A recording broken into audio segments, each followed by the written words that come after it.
listening to the Bomb Hole. Bomb Hole Podcast. It's going to be very hot. It's going to be very uncomfortable for everybody. The Bomb Hole. We're gonna slide down them big hills, you know what I mean, on the big, nice burgundy snowboard. Okay, here we go again. We are back in the booth at the Bomb Hole, which is presented by Pub Beer.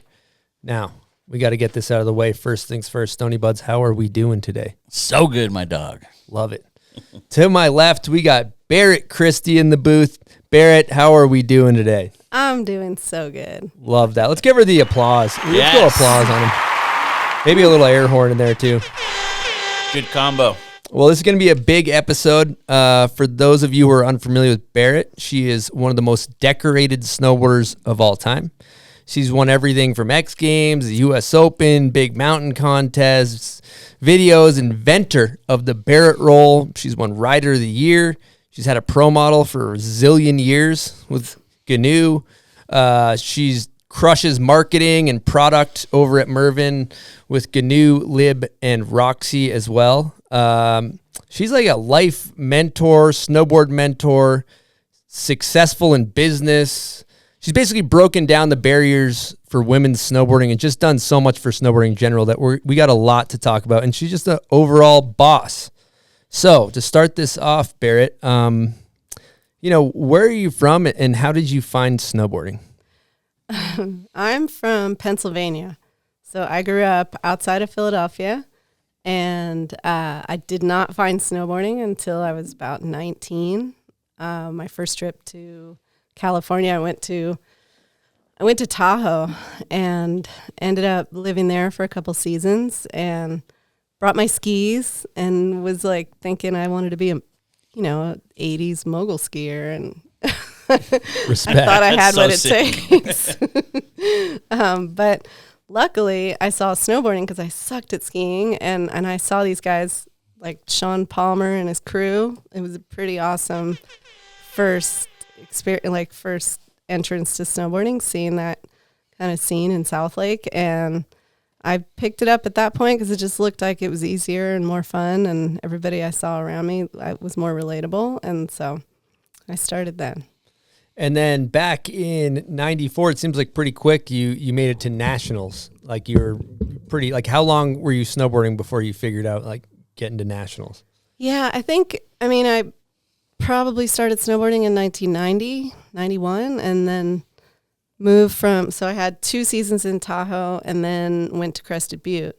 And Crested Butte in Colorado was a pretty epic mountain, still is, I'm sure. I haven't been there in years, but it just took like steeper terrain, natural terrain, and taught me how to hold my edge and actually most of the people I was friends with there actually were skiers. And so chasing them around and learning just how to hold my speed and just navigate natural terrain was probably the best training for me, if you want to call it training. It's definitely didn't think of it as training back then. But and I also met enough people that came through town that told me about Summit County and started opening my eyes to what snowboarding was beyond that area or that arena. And so I went to Breckenridge, did a pipe contest, tried to figure it out in a weekend. There were actually 2 pipe contests in a weekend. There's only 5 girls. I think I got 2nd or 3rd, and I qualified me for nationals. So then I tried to put a little more time in between February and April, and then went to nationals in April that year. Were you going to college at this time, or were you just being a ski bum? Or? Yeah, I was going to Western State Okay. when I lived up there.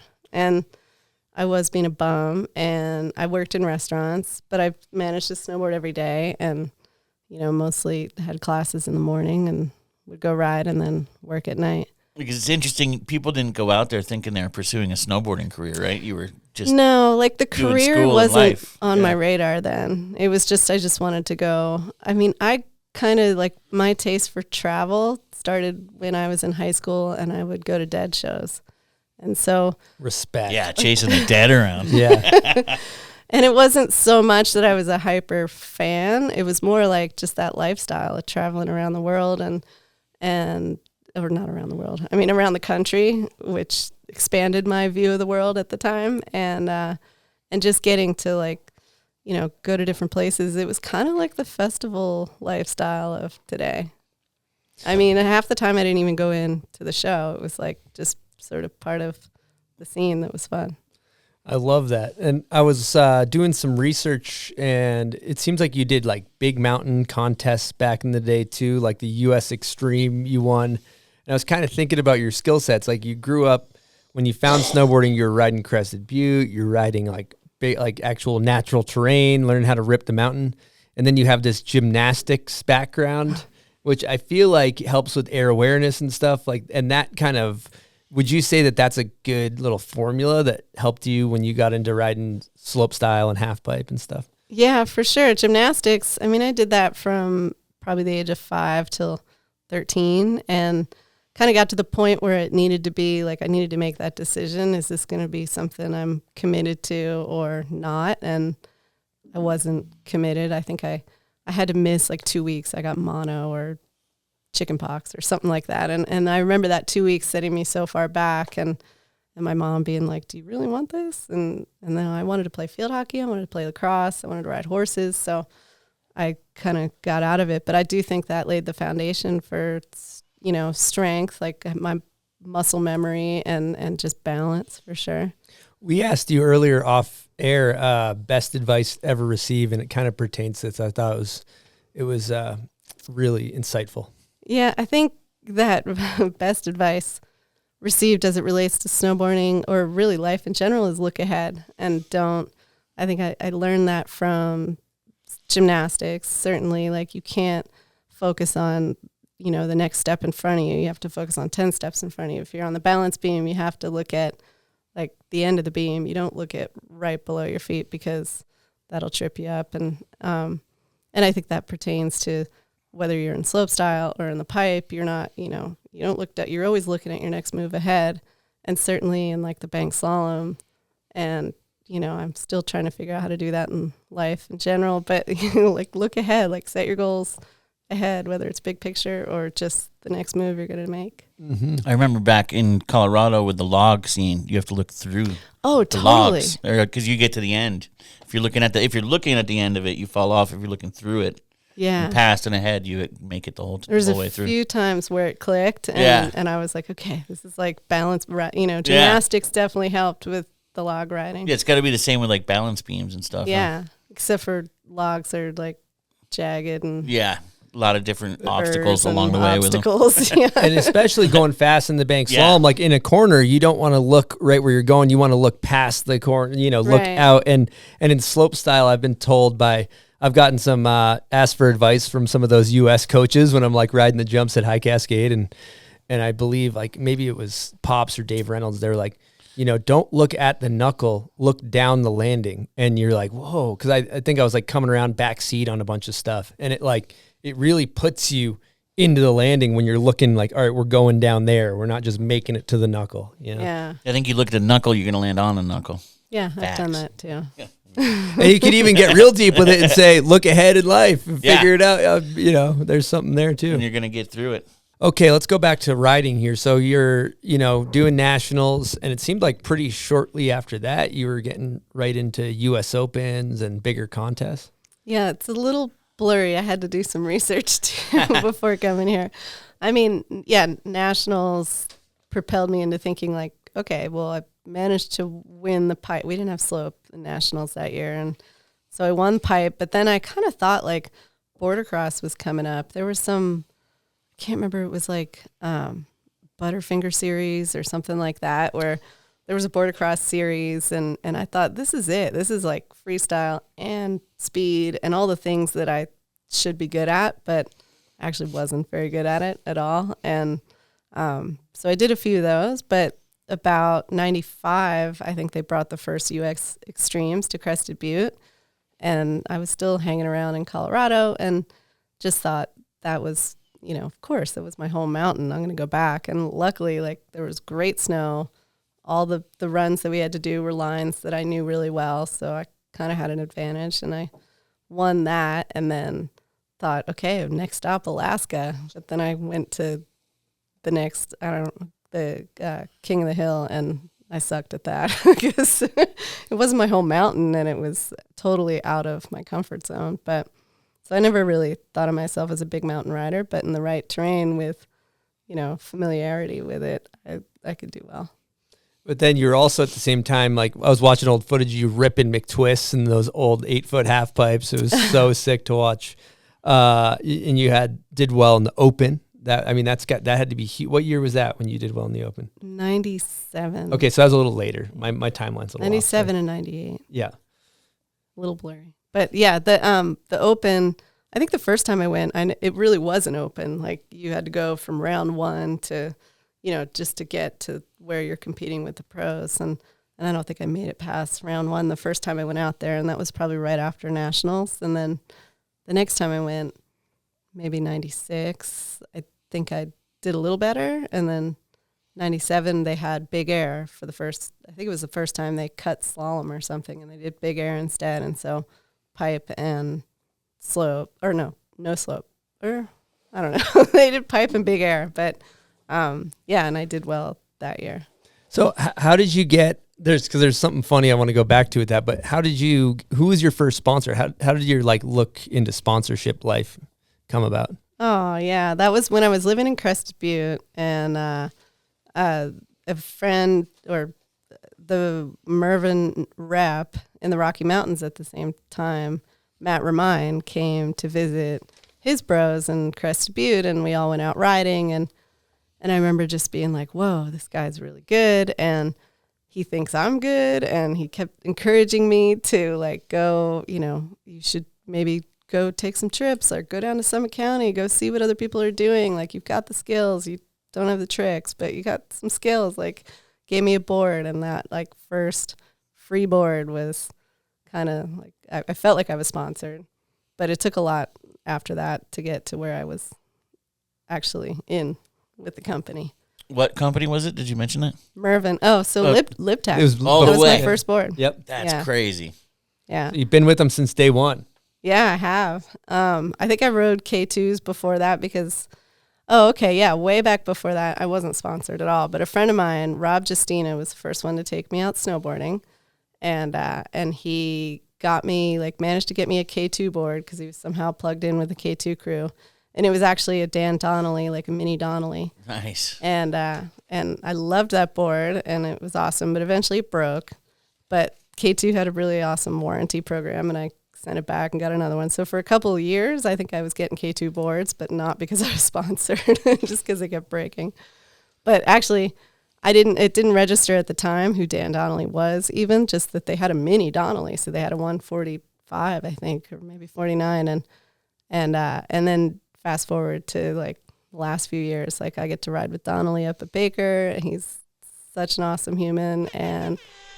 And he actually went out of his way and gave me one of his old Donnelly boards, mini Donnelly. So I have one in my collection now. Wow, you have the first board you ever rode. That's cool. I wish I had the first Lip Tech I ever rode, though. I don't have one of those. Do you remember what board it was? It was an Acme. Wow. Yeah. And you never Temple has one. Temple one? has one. I just don't have the one that I rode with the exact graphic. And you never had a different sponsor along the way. It was all Mervin. No, it was all Mervin. It's incredible. There was a moment, I think somebody was trying to talk me into riding for, I don't even remember. I think it was Sims, way back Sims. And I just it was an easy choice just because I connected with the people, and you got to feel at home with the whole crew. And by that point, Matt Remine was such a great inspiration and introduction to the brand. But then, this is pre-cell phones, I remember being at phone booths, trying to call the team manager. Paging the team tell manager. Tell them what I'm doing and, ask if I could, get another board or a T-shirt or something. And that was Paul Farrell, and I still work with Paul now. And then Nick Russian, too, was the team manager at some point there. And so, by that, by the first couple of years, I got introduced to those guys and got to go on a couple trips. And, yeah. A lot of lifers over there, huh? I know. I couldn't. That's crazy. Yeah. Well, it's funny thinking about brands, though, talking about that. Could have rode for Sims, could have rode for whoever, but brands are, when you boil it down, it's just the people that work for them. Mm-hmm. That's what the brand is. Well, and it's the relationships. Yeah, the relationships, exactly, the humans. I love that. And you guys seem to have a tight crew over there. Yeah, and we also had there were girls before me, and I saw that, and it showed me that this was definitely something that the company was invested in. And Amy Howitt in the 80s, world champion. She was, top in the sport. She had a cover in the 80 or 88, 89. And so I saw what, that she had that place at GNU, and she was even helped. They were designing a board around her and with her influence. And then also with LibTech, Cersei was there before me, and Ingrid Gunderson. And there were all these girls already there that I aspired to be more like. And so that was important. I didn't see that at other brands, and I definitely have been chasing Cersei ever since.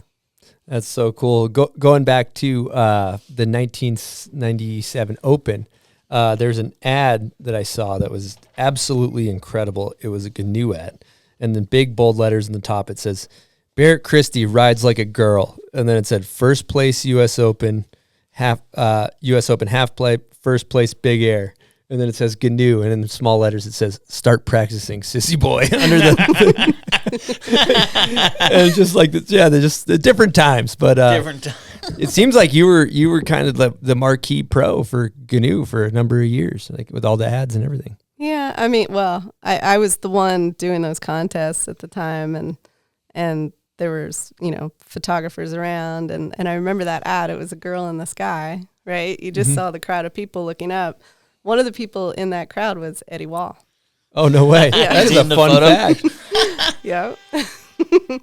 He told me that. I think we met then too, but yeah, I mean, I don't know. There was, like I said, it's a blur, but Danny Cass was coming up, and he was definitely would take that to the next level. But yeah, with GNU, so there was a period of time that, GNU was present front and center. That was Pete and Mike brought that to life. And then GNU kind of got off for reasons I won't even get into, but got shelved for a little while, and LibTech came about. And then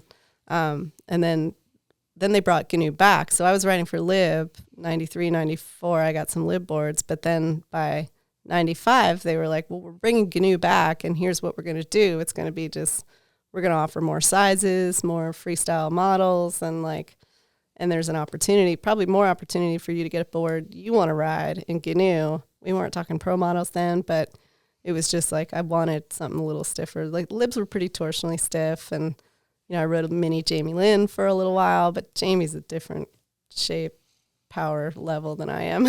So those boards, now when I flex them, they definitely took me for a ride. But the GNUs, I mean, that was a really cool opportunity to get back and try to work with them on a board that worked for my foot size and my weight and my power level. Yeah, let's talk about that first GNU Pro model. I think it's fascinating. Pete Sorry gave me a note, and he said that she spent two days drawing flowers with colored pencils and complaining that her fingers hurt for the graphic or something like that. Yeah, I mean, that's the thing. It wasn't like I came out to Seattle for a factory visit. It wasn't like I was coming out to design my pro model. It was just hey, we decided that we're going to put your graphic on a board, we're going to let you decorate a board, and it's going to just slide into the line. It was part of the Stupid Cap series.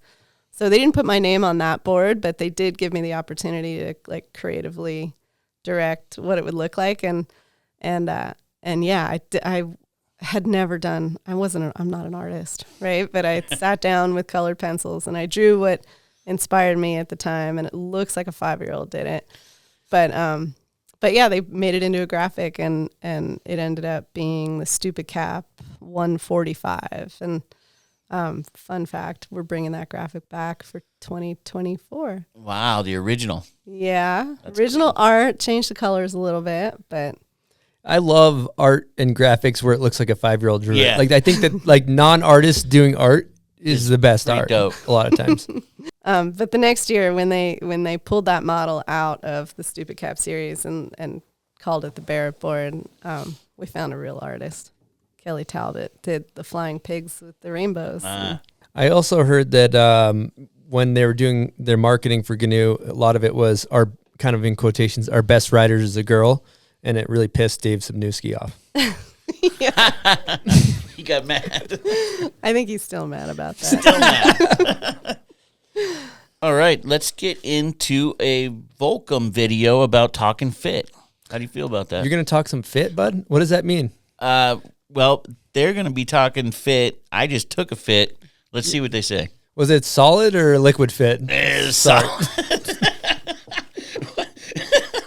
What up, Bomb Hole? My name is Marcus Cleveland, and now we're talking fit. So this past year, I've been rocking the Nightbreaker jacket and the Chronicle pant in colored blue. I mean, you can't really go wrong with colored blue. The fit is super nice. The pant is kind of baggy, but it's not too baggy. Same with the jacket. The texture is super nice, super thin, so it kind of feels like you're just wearing like a sweatpant or a hoodie, basically. So you feel like you're not really getting stuck in like movements and stuff, which is super nice. It also has like the white stripes down the side of the jacket and the pant. Yeah, definitely one of my favorite outfits that Volcom has ever made. Fit is good, and I'm hyped on it.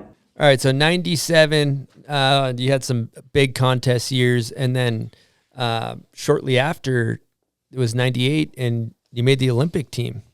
Right? Yeah. How was that experience? How did that come about? Yeah, I was the last one to make the team. I had a really good year in 97, so going into 98 kind of felt like, oh, this is perfect timing. Like, I've hit my stride. I could go to the Olympics. What a great opportunity. And then kind of got overwhelmed by the whole process, the Olympic qualifiers. Nobody had done it before in snowboarding, so there wasn't like a real outline of how it was going to go, how the qualifiers, how the point system worked, and like all of that. And just showed up at events and tried to do my best. And sometimes it worked out, sometimes it didn't. But it ended up being like it came down to the last qualifier event, and they could take either 3 men and 4 women or 4 men and 3 women in freestyle. And both Bjorn and I were on the cut line there. And I think they, there was definitely like, they had rules about what the next thing to look at is once they had a tie and points. And I think because I had significant wins in 97, like they still felt like I had it in me and I could do it. And so I got the spot. Sorry, Bjorn. And then I went to Nagano, and I see your sticker up there says keep Nagano stoned. And I went there and like, again, like wasn't prepared, I think that now, and certainly I would advise anyone going to that stage to like really like do some work on like what you're getting into. It's not, we had 1 year of the X Games prior to the Olympics, and it wasn't the X Games. I thought, well, that's a televised event. I got this, like no pressure. I feel totally comfortable. But I got to the Olympics and definitely kind of crumbled on. It was weird. It didn't feel like snowboarding, like the announcers, the TV crews, the whole start setup, and like the real seriousness of it all. Just, I felt out of my element, and I crumbled. Like it was too serious? Maybe too serious, but just like too foreign. Yeah. Not because it was in Japan, but just like the whole scene was foreign. It wasn't like the kind of snowboarding competitions that I did well at, where it was fun. Everybody was high-fiving, and you get down and the announcers know your name and everybody's stoked, but it just felt it was off, and I just wasn't prepared. Yeah, I imagine like there wasn't Todd Richards at the bottom or something. Well, Todd Richards was there. too. He crumbled. Yeah. Yeah. Todd, I talked to him yesterday. He said he basically blacked that time period out of his mind. Because it was so weird for him too? I think he crumbled too. Like everybody was arguably new. the favorite going the into favorite, that yeah. event. Yeah. And also the thing you got to realize too is that it was 2-run format combined. So it's not like nowadays best run. So if you bobble on a run, you're done. You got to just do 2 consistent runs, which is horrible for progression. I was actually talking at the bottom. You were talking about announcers. I was like, there wasn't a Todd Richards announcing at the bottom. No. It was more like a news, maybe an Olympic announcer. Yeah. Yeah. Bob I heard Costas down there. the last thing, and With it pink is eye. kind of blacked out for me too, but I do remember dropping in and hearing them say, Christy Barrett, dropping in the United States of America. Christy sounds more like the name they're used to. I'm like, great. They got my name wrong on national or Yeah, I worldwide made it TV. this far. Get my name right. But so Oh, keep going. No, that's I'd rather. Who are you I'd competing rather you against? change the subject. It was that bad. Around that time. So Christy, around that time, Christy Barrett. That's when big sponsors started coming in. Is that when Nike came into the space? Well, and yes. swooped you up? Nike came in right before the Olympics, so obviously they thought I had a good shot, and it would have been a really cool fairy tale story to sign with Nike, go to the Olympics, win a medal, and like get launched into the stratosphere. But I didn't win a medal, and luckily, like I signed with ACG, and I had been talking to them for a year. I had a sponsor that I really liked and didn't want to leave, and then they ended up folding. It was Montoya. But that was awesome clothes, and I did that with Megan for a little while. But the timing was right. They were approaching me, and I thought that, Nike, I grew up an athlete. Like, I have respect for the brand, and I knew it was uncomfortable, or it was like, they were entering a pretty exclusive scene in snowboarding, and so they weren't necessarily welcomed. But I saw the opportunity to contribute to how they did that and how the product was designed and how, it was imaged in marketing. And so, I jumped all over that and signed with ACG. And then, I think I made up for not winning an Olympic gold, but that lasted, it was cool while it lasted. ACG ended up kind of folding. And then I had the opportunity to go from the years as an ACG athlete into a Nike women's ambassador. So kind of kept it rolling for a while, and then, I can go into the later years with Nike. But the ACG was my first step into Nike. The one thing that sticks out during that time period, you did a commercial where there's a guy, and I don't think it's, nowadays it maybe hasn't aged well, but it's basically a guy working in an office building, and he's like kind of getting ready to like jump off the edge. You can tell we can put it on the screen for people that are watching. And then basically Barrett steps up and bomb drops off of the side of this building. Looks pretty steep, and then just does like a melon poke off it and lands on an airbag. But that went fly today, huh? How was that experience doing a big time commercial with Nike? That seems special. Yeah, that was really cool. And actually, I just dug that up the other day too. I'm glad you guys found that. It's not easy to find. It's really hard to do a method or a melon even off of a concrete ledge, on a 30-story building in LA. It was, it took a few tries, really. Next try, I got you right here. You're like 10 tries in. They're like, I just can't get my hands around. That was definitely cool. That year, that series of commercials, they had Gabby Reese in one, and that was like another funny scenario. I think she was spiking in a restaurant or something, and Peekaboo did one too. And just I was in really good company. Like, those girls were just amazing athletes, and so just to be plugged into that stuff was a cool experience. What were you bomb dropping into for a landing there off that building? They actually rose, on scaffolding, they rose an airbag up, so it was only like 10 feet below me, and then there was there was a stunt double, so for the actually walking out to the ledge part, there was a stunt double doing that, and then once I was there and I put the board down and strapped in, I was fully buckled to the wall, everything was safe, but I definitely had to sign my life away if I fell off the building. I think I would have been screwed. That sounds like a really cool experience. But it was a cool experience, yeah. And I was just doing this. I was just in Aspen to talk at the meeting, and the woman that I got to talk with was Melanie Strong. She started in Nike when I was with, give her an air horn. Definitely. When I was at ACG, and she told me, and I didn't even realize this, but ACG gave me a shoe. So I had a pro model shoe for 2 years, which was really cool. Good luck finding those. You didn't know it at the time, though? No, I knew that. But she told me that was only the second time Nike ever did a female signature shoe. It's a big deal.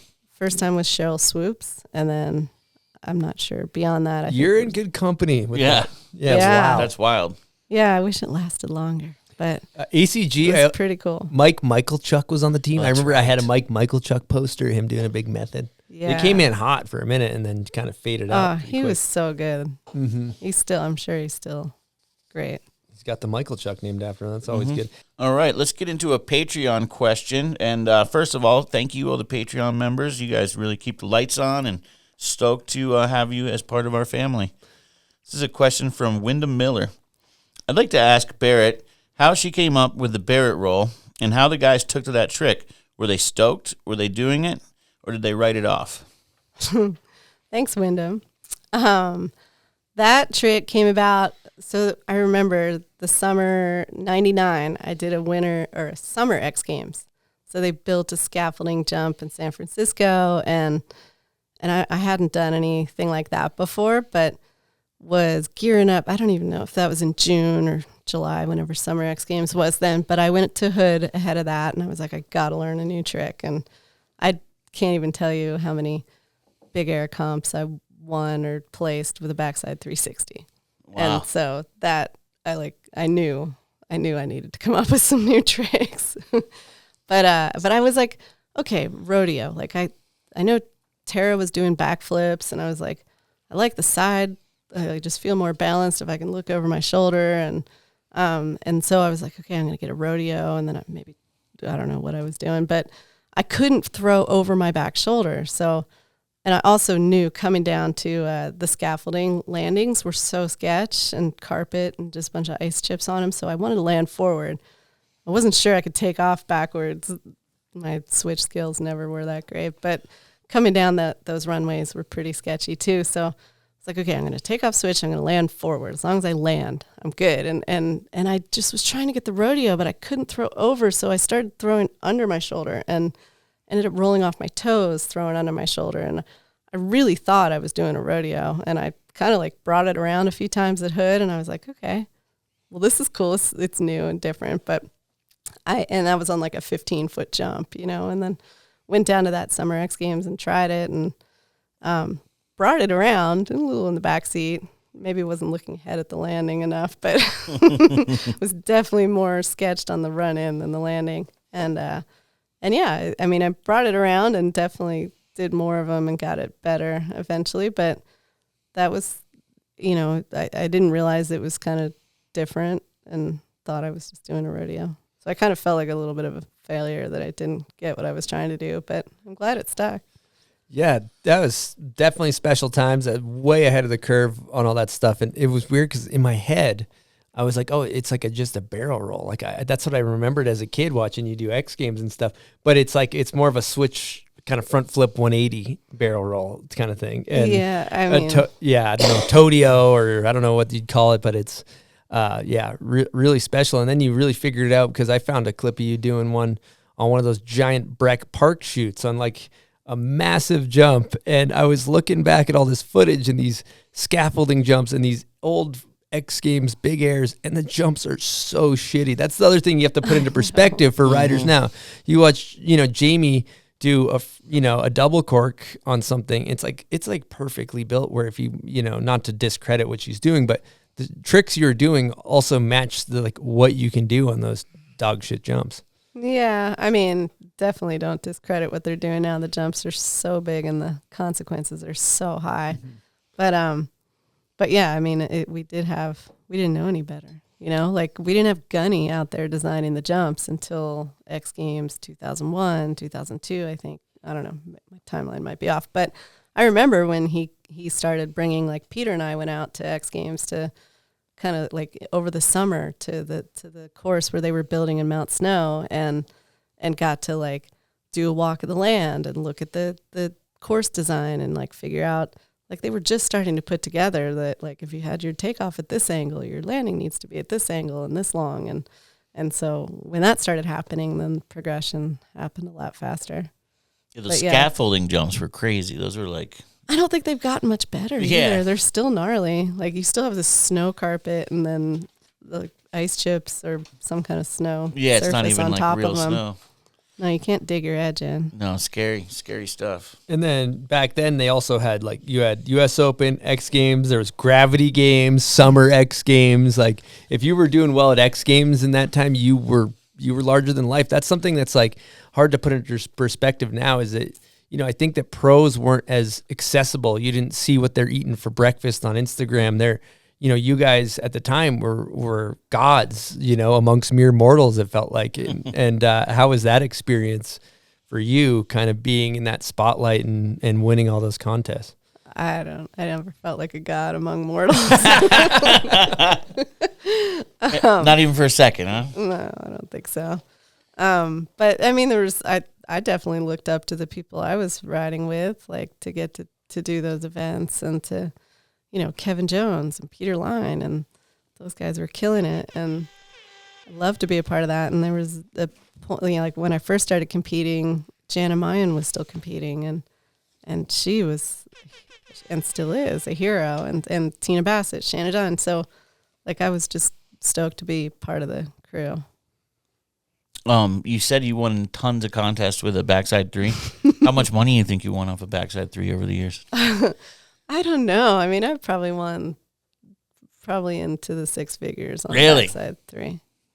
That's mad props. For But that. like you said, there were so many events. Yeah. I mean, the prize money I wasn't winning 40 grand. That's the thing. The women's wasn't probably 10 as big as grand, the guys. 8 to 10 grand, and then some. I mean, if you count some incentives on top of that. Yeah, ACG or. But yeah, Gravity Games, Vans, Triple Crowns, X Games, U.S. Opens. I mean, just stack up. Yeah, mostly it was the backside three. That's awesome. Every once in a while, a five would slide around, and I might get credit for it, but it wasn't that good. I heard they used to say grab tail checks in the mail. Apparently it was, huh? In the early days. They just don't have the same amount of contests now, huh? No, they don't have the same amount of contests, and also that's the thing we just breezed over, but the prize money was not equal, and I think, let's dive into the kind of push for equality with men's and women's snowboarding, what that looked like then versus now. And yeah, I mean, I don't ever recall doing an event where, well, no, that's not true. Maybe there was a few in the beginning where there was like a small side and a bigger side, but truthfully, like some of the guys hit the small side because like all the reasons we talked about, the jumps weren't all that proportional, and maybe the landing was flat for how high the kick was on the big side. But for the most part, like the girls were always hitting the same jumps, and yeah, not everybody offered equal prize money. I do recall X Games from out the gate did have equal prize money. It wasn't what it is now, but it was equal. And at least for the top three, I don't know. Beyond that, I'm sure it dropped off. But yeah, I mean, there's no reason why, and I guess at that time, there was fewer of us that were willing to do the events, or not willing, but capable of doing those events, because there weren't parks in every resort. And people, I remember going to the X Games in '97 to the big air comp, and I had never seen a big jump like that. Not one constructed just for air. Like it was ridiculous, and it wasn't a good jump. It was like a single runway up to a little mound, and then it was all about the airtime and the camera angle. But I think they invited like 10 of us or 15 of us, and only 3 or 4 of us wanted to do it. Tina was one of them. I know she talked about that on the show. But we still had, that was like just at the beginning. You have to see more people doing it in order to think it's possible. And to next time around, there was like 15, 20 girls that wanted to do it. And then, you started having more areas to practice and progress. Yeah, I think that's a really interesting concept that like needs to get hammered down too. Is like there is no Zoe or Jamie Anderson without you and Tina and Tara, like laying down the foundation of like they got to watch you guys, and then it's cool how it's just snowballed and been great for women's snowboarding. Yeah, I know that I was talking about this. The memory came back because I was in Aspen, but I remember the first big air contest I tried to do. It was probably '96, and they did not allow women, but they also didn't even allow snowboarders on the hill then. It was like at the bottom of the hill, and it was all roped off, and you had to hike up. And but I remember just wanting to hit it, so I got to hit it a few times, but there was no women's category then. And then, Nike was a sponsor of that big air, and I think that's where that relationship started, because I did kind of hound them after the fact about like, hey, I hit the jump. I think I got a gift certificate for some shoes, and like, but I did make that connection and started to build that relationship with some people there. But yeah, there was over time, and it didn't take long, really, in retrospect, a few years, and then all of a sudden there were jumps at all the events, and then there was a lot of girls that were totally capable. You just had to see people doing it in order to feel that it was possible. Now, I want to pick your brain on something. We had Megan Pischke on the show. Give her an air horn. Yeah, man. She's awesome, and she was talking about back in that time, because it seems very divided now with like men and women, and and she kind of painted this picture where it's like we all just kind of rode together, like she was just in the mix, and I don't know. Do you have anything to add to that, or does that make sense to you? That's kind of a vague, shitty question, but no, that totally makes sense. I mean, that's why it was weird to go to a competition where the girls weren't allowed, because for those of us that were snowboarding, we were all part of the same crew, and I do feel like everybody was supportive. Whether I was in Crested Butte, my friends at Colorado Border were like my biggest supporters, and they were actually probably my first sponsor before I actually had a snowboard to ride. But like, I mean, they were all guys, and it wasn't just,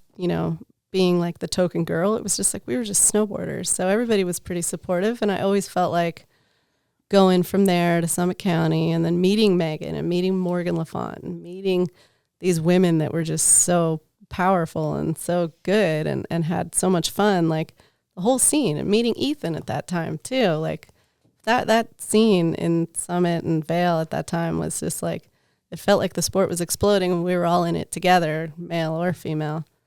And so I know that was a question I'd get from media at the time, like when I had the opportunity to get interviewed for, going to the Olympics, or I just won an X Games medal. So what's it like being a girl in a male dominated sport? Like everybody wanted to pull that story out. Like, oh, you're a girl. Like, how'd you have to fight and claw your way to get to be a part of the scene or part of the crew? And it just never felt like that, because we were all in it. Just, we were kind of minorities, just being snowboarders. And everybody was in it for the same reasons at the time. I could see where the question came from, though, because those people worked for media publications, or they worked for corporations, or they worked for companies where you definitely had to claw, and probably often still do have to claw your way to the top to get recognized as a female. That's so true. And what they didn't realize is that when you weren't at the contest, you were just shredding with everybody. Yeah. Like one crew, like you're saying. So that makes a lot of sense. Yeah. Just all riding together. Well, we happen to have a guest question from none other than Megan. Here we go. Hi, Barrett. It's Megs. I have a 2-part question for you today. First question is, have you ever done a standing backflip on a dance floor? And the second question is there a moment in time or an era or even a move that you feel has been pivotal in women's snowboarding? Have fun today. Oh, thank you, Megan. I think she was there. I've done some moves on the dance floor before. Yeah, I'm sure she was kind of thinking about a particular move at a particular dance floor in Breckenridge. My first major injury really was on a dance floor in Breckenridge. And it was snowboard related because I was hanging out with a bunch of snowboarders. Were you there? I don't think I was there. I remember Adam was there and Ninja probably, and yeah, and Megan and Morgan probably. But I think she got it wrong. I wasn't doing a backflip. I was doing an aerial, and I blew out my knee. Oh, hyperextended my knee. What exactly is an aerial? What is an aerial? It's like a no-handed cartwheel. Okay, gymnastic move. Okay, yeah. It's kind of my go-to. And you blew out your knee. Yeah, because when you're doing that, you have to like Twist. launch off of one leg, and I would show you, but I'm all mic'd up, so. Oh, you can you still still got know. Because we can go out back. Yeah, we can queue up a clip real quick and we can go get one. Definitely not. But yeah, it was like you have to launch off of one leg, and I think I did that, and my knee just hyperextended, and I kind of just kept dancing and it was fun, and I didn't think I hurt myself at the time, but I did. did some Like damage. full on knee surgery, or Well, funny enough, I was a snowboarder making a little bit of money, but did not prioritize health insurance. So I didn't have insurance. And I remember going back to Vail the next day and going to get it drained because it was so swollen, and I had to go to somebody. So I went to someone that kind of drained it. It was like, you should come back in a week. Like, let's let the swelling go down and we'll see what's up. And he at first like felt it, and he's like, yeah, I think you've torn your ACL. You're probably going to have to look at surgery. And I was like, oh gosh. And then I think I waited a while. I may have had it drained a couple times, but did get insurance, didn't get surgery. But I did have one other doctor tell me that, it feels like you have some resistance in there. I don't think it's blown. I think this can heal. The only way we can tell is with a MRI, and I never got that. But I, it was like hearing that one doctor, like you had two doctors, one saying like, you're totally blown, you're going to need surgery. And the next one said, no, I think I can still feel some resistance. I think you're okay. You're going to have to train and get back. And after that, I was like, that's all I needed to. Yeah, you went with that guy. Yeah, I went with that guy. Going with I was like, option okay, I B. got this. And then I did get in health insurance after that and was prepared. And thankfully, I haven't had knee surgery. So I may not have an ACL. I don't know. But it definitely was swollen. The power of that guy's word, though, that's pretty cool. Yeah. And part 2 of Meg's question was pivotal moment in history of women's snowboarding, I think. Something like that. I mean, all that's subjective, right? But I mean, for me, just watching, going from like, obviously there was the competition scene, but then like watching what Victoria did and before her, Morgan, to be honest, like high speed power freestyle in the bigger mountains was like, it was pivotal to me because that truly was kind of like unexplored territory for snowboarders in general at that time. I mean, there were guys out there doing it, and you had, pretty colorful characters that were sort of holding down that part of snowboarding. But then you see like graceful, female, fluid Victoria do it and with power and grace. And that was pretty pivotal, at least for me, just to see that was possible because that opens up a whole new horizon for like where snowboarding can go beyond the parks. Style and grace describing Victoria's turns is like some of the best adjectives I've ever heard. It's really good. Yeah. I mean, I felt that way watching Tina too, go from competitive snowboarding to when she started filming and riding in the backcountry. And I had the pleasure of riding with Tina a lot more than Victoria, but like that was just, I mean, she's super graceful too.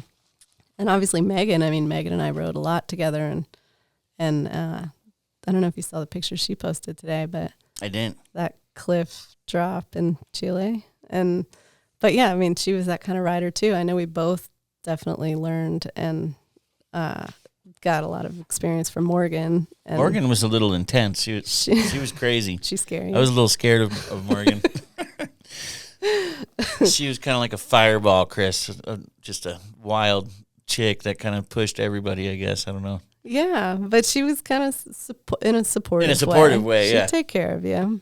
Well, it's pretty wild when you look at the slew of awards that you had, from U.S. Open in 97, first half-pipe big air, 97 U.S. Open, and then you have 97 X Games, first place big air and slope. 98, you went to the Olympics. 98 X Games, second big air, second slope. 99 Gravity Games, third big air. 99 Winter X Games, first half pipe, second slope. 99 Summer X Games, first big air. 99 Transworld Riders Award, best overall female snowboarder. 2000 Riders Award, best overall snowboarder, I guess what they called it. Like I'd call that Rider of the Year. So yeah, Rider of the Year. It's like you were on a freaking good one. I'd for say this a is long highly time. decorated. Is what we call this. Did you find my sponsor me resume? Yeah. This is your current one. Your current sponsor me. Yeah, 94, well, I told you 2003. it was only 10 years though. Yeah, like, it was it kind kind of a short of cuts run. off right there at 2003. Yeah, we still got a few more, but yeah. Yeah. And then you were on, you were on Apple Jacks. You were in the freaking, you know what I realized with the Apple Jacks? Here's the deal with the Apple Jacks. It's like people get Wheaties boxes. Like, okay. True. That's okay. I never ate Wheaties. Yeah. I'll tell you, when I was a true. kid, I hammered Apple Jacks though. That's a coveted box. Yeah, that was pretty cool. They don't give those out to a lot of people. Mm-hmm. Basically. No, they gave it to me leading up to the 2002 Olympics. And I think the box came out before the Olympics, so obviously they had to sync up who they thought was going to be an Olympic showcase athlete. And I was coming back from, I blew in 98 at the Olympics, but I still had a good run, 99, 2000, and had a good agent and had good sponsors, and all the stars were aligning. And I got this Kellogg's deal, and I got on the Apple Jacks box and the Pop-Tarts box. Wow. Pop-Tarts. Yep. Damn, I probably hammered some of those around that time. And then the Olympic qualifiers came, and I didn't make the cut. Oh, no. So I was like representative of the 2002 Olympic teams on those boxes. But I mean, I'd come back from, I'm going to throw out my excuses here, but I had a foot injury in 2000, I think 2001 or maybe 9. I don't know. Blurry again. Is this snowboarding or the dance floor? No, this was snowboarding. Snowboarding, okay. And I tore my Lisfranc ligament, which is on like the top of your foot. I think the doctors had said they most often see it when people punch their foot through the floorboards in a car accident. Oh, wow. Like just a hyperflexion. And I'm going to blame airwalk boots. I'm going to blame the shitty jumps and the bad landings. But like I just landed off, and I tore that ligament and broke a bone in my foot and had a pretty long recovery. That one took a while, like non-weight bearing for 3 months, and then, light weight bearing after that. It took a while. And so I came back, and I was ready to compete for the qualifiers, but I just couldn't get back up to that level. And so I didn't make that Olympic cut. But, Do you still have the I'm Apple wondering Jacks the same box? thing. I still have the Apple Jacks in the Apple Jacks You know what? box. There's so much preservatives in there. Yeah. They're probably still good. I bet I they're just know. as good, right? Yeah, now- fresh still. Now that you're mom with Canon, do you ever just break those things out if Yeah, he's to giving you show a him hard what's time up. and just be like, hey, look, I'm your mom. You're gonna eat some of these. Oh my gosh! 20-year-old I would never Apple let Jacks. those kids eat Apple Jacks. No, I mean they could. I think our kids have grown up eating pretty healthy. But I guess if Cannon was on the box of Apple Jacks, I'd let him eat it. I think it might be like a wine scenario. Like it almost gets better with time Yeah, I with bet. the amount It's of just preserve. sugar, Like right? one day. See, that's what I should on be a- on the cover of next. Yeah, Like, wine. Yeah, there you go. But you could break out that Apple Jacks like to celebrate, at an anniversary and just chow down on that and see how it is. And the Pop-Tarts, too. Yeah, bring them by. We'll eat them. We'll eat them over here if you still got them. All right, we're going to take a quick break and talk to you guys about Union bindings. Today we're going to be talking about their split board bindings. I rock the Explorer split board bindings. New to the old split board scene, but it is a good time. The thing that's good about the split board bindings that Union makes is they're built for snowboarders, and they're built for the snowboard part of split boarding. So they're kind of the best bindings for the descent. Travis Rice rocks these things. If you want to launch a little front three off of a cliff on your way down, the Unions, I think, are the best for kind of freestyling on your way down on the split board. So if you're interested in checking out some Union split board bindings, again, I rock the Explorer. Their new website is live with all their new products, unionbindingcompany.com. Hey, buds, did you know Capita owns their own factory with their own damn ski slope right in the heart of the Austrian Alps and builds all their own boards with self-generated clean energy? I've heard that. They pull hydropower from a river on site, and they have a snowboard slope right there on site. Capita has built the most environmentally responsible snowboard production facility in the world. It's called the Capita Mothership, and they make some damn fine snowboards, buds. Yeah, the best boards, some would say. I've been riding for 20 plus years, and I've ridden a lot of different boards. Buds, you've been riding since 1408, I believe, so you've probably seen a bunch of different snowboard tech come along the way. What do you think the first time you stepped on one of the Capita boards, buds? The first time I stepped on a Capita board? Yeah, what'd you think? So good, my dog. The new Capita website is live. If you're thinking about picking up a new Capita, head on over to capitasnowboards.com for the 22-23 line. So, Barrett, I was talking to you yesterday, and you mentioned that you were doing an athlete mentality in business kind of like keynote speaker deal. And I thought it was really fascinating. And as we were talking, you kind of mentioned we think we're just shredding, but we're building skills for life in business as well. I want to kind of know what you were talking about as you were speaking at this thing, what it was all about, and if you want to elaborate on what I just said. Yeah, I mean, it wasn't a keynote. It was just for the meeting up in Aspen, and it was, I've kind of over the last few years taken the habit of not saying no to opportunities, and I want to continue to grow, and I want to continue to challenge myself, and I'm not going to challenge myself on the snow that much anymore than it already is. But, I want to challenge myself in business, or at least in professional landscape. And so my friend Mel asked me to come speak with her, and she has been a vice president of marketing. She's been one of the top female executives at Nike. And, I know quite a few badass women like that. And so any opportunity to talk with them and to learn from them, of course I'm going to say yes. So we did talk, and they had panel discussions from a bunch of different people, but we talked about, in particular, the athlete mentality and how that makes you, how that prepares you for success in business and beyond. And so, I mean, that kind of is something I've run across in the past, but obviously it's true. If you're going to be a good athlete, you're going to have perseverance, you're going to be competitive enough that you're going to want to do whatever it takes to succeed, and you're going to have, be able to pick up when you fall and keep going. And I guess all those qualities kind of resonate with me, and I'm like, okay, I mean, most of us, you go from snowboarding and what's next? I mean, if you are lucky enough to become a professional snowboarder, that doesn't necessarily prepare you for what do you do next. It's kind of all downhill from there. That is the best job in the industry, right? True. So how do you take those skills? But it also makes you gives you an extremely unique perspective for any brand, to come from that world, to have that kind of nuanced understanding of the industry and that niche. And so how does that play into business outside of sports too? If you, something like 90% of top Fortune 500 CEOs were college athletes, because I mean, obviously if you're competitive, it takes that level of competition and that confidence in yourself to keep going until you get to that top level. And then even more so for females, most of the women that have reached the C-suite level in business are former athletes.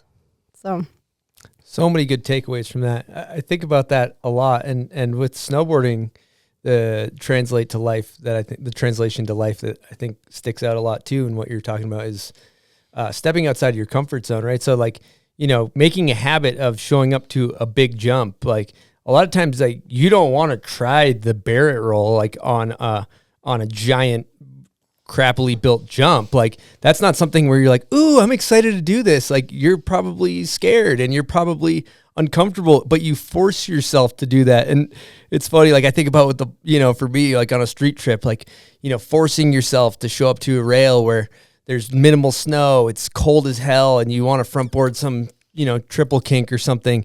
You don't want to do that. It's not fun, but you force yourself to do it, and you love the clip after and all those things. But you can translate that same thing to business now. The front boarding, the triple kink might be running a business. That's the front board, or that's the Barrett roll. It translates exactly in that same way. I mean, you got to take it step by step, and I think that's how I always approach snowboarding too. You got to start small, or start with one rotation before you add another. But I think it's the same thing with business, and just knowing, just starting to look, what we talked about before, look ahead, go look at the end goal, or not even the end goal, but look 3 steps ahead, and know that okay, if you do this, and you might fail at it, but whatever, you're getting that experience, and you're only going to build on that and have more confidence the next time you go at it, because at least you'll have learned from your mistakes. And so I'm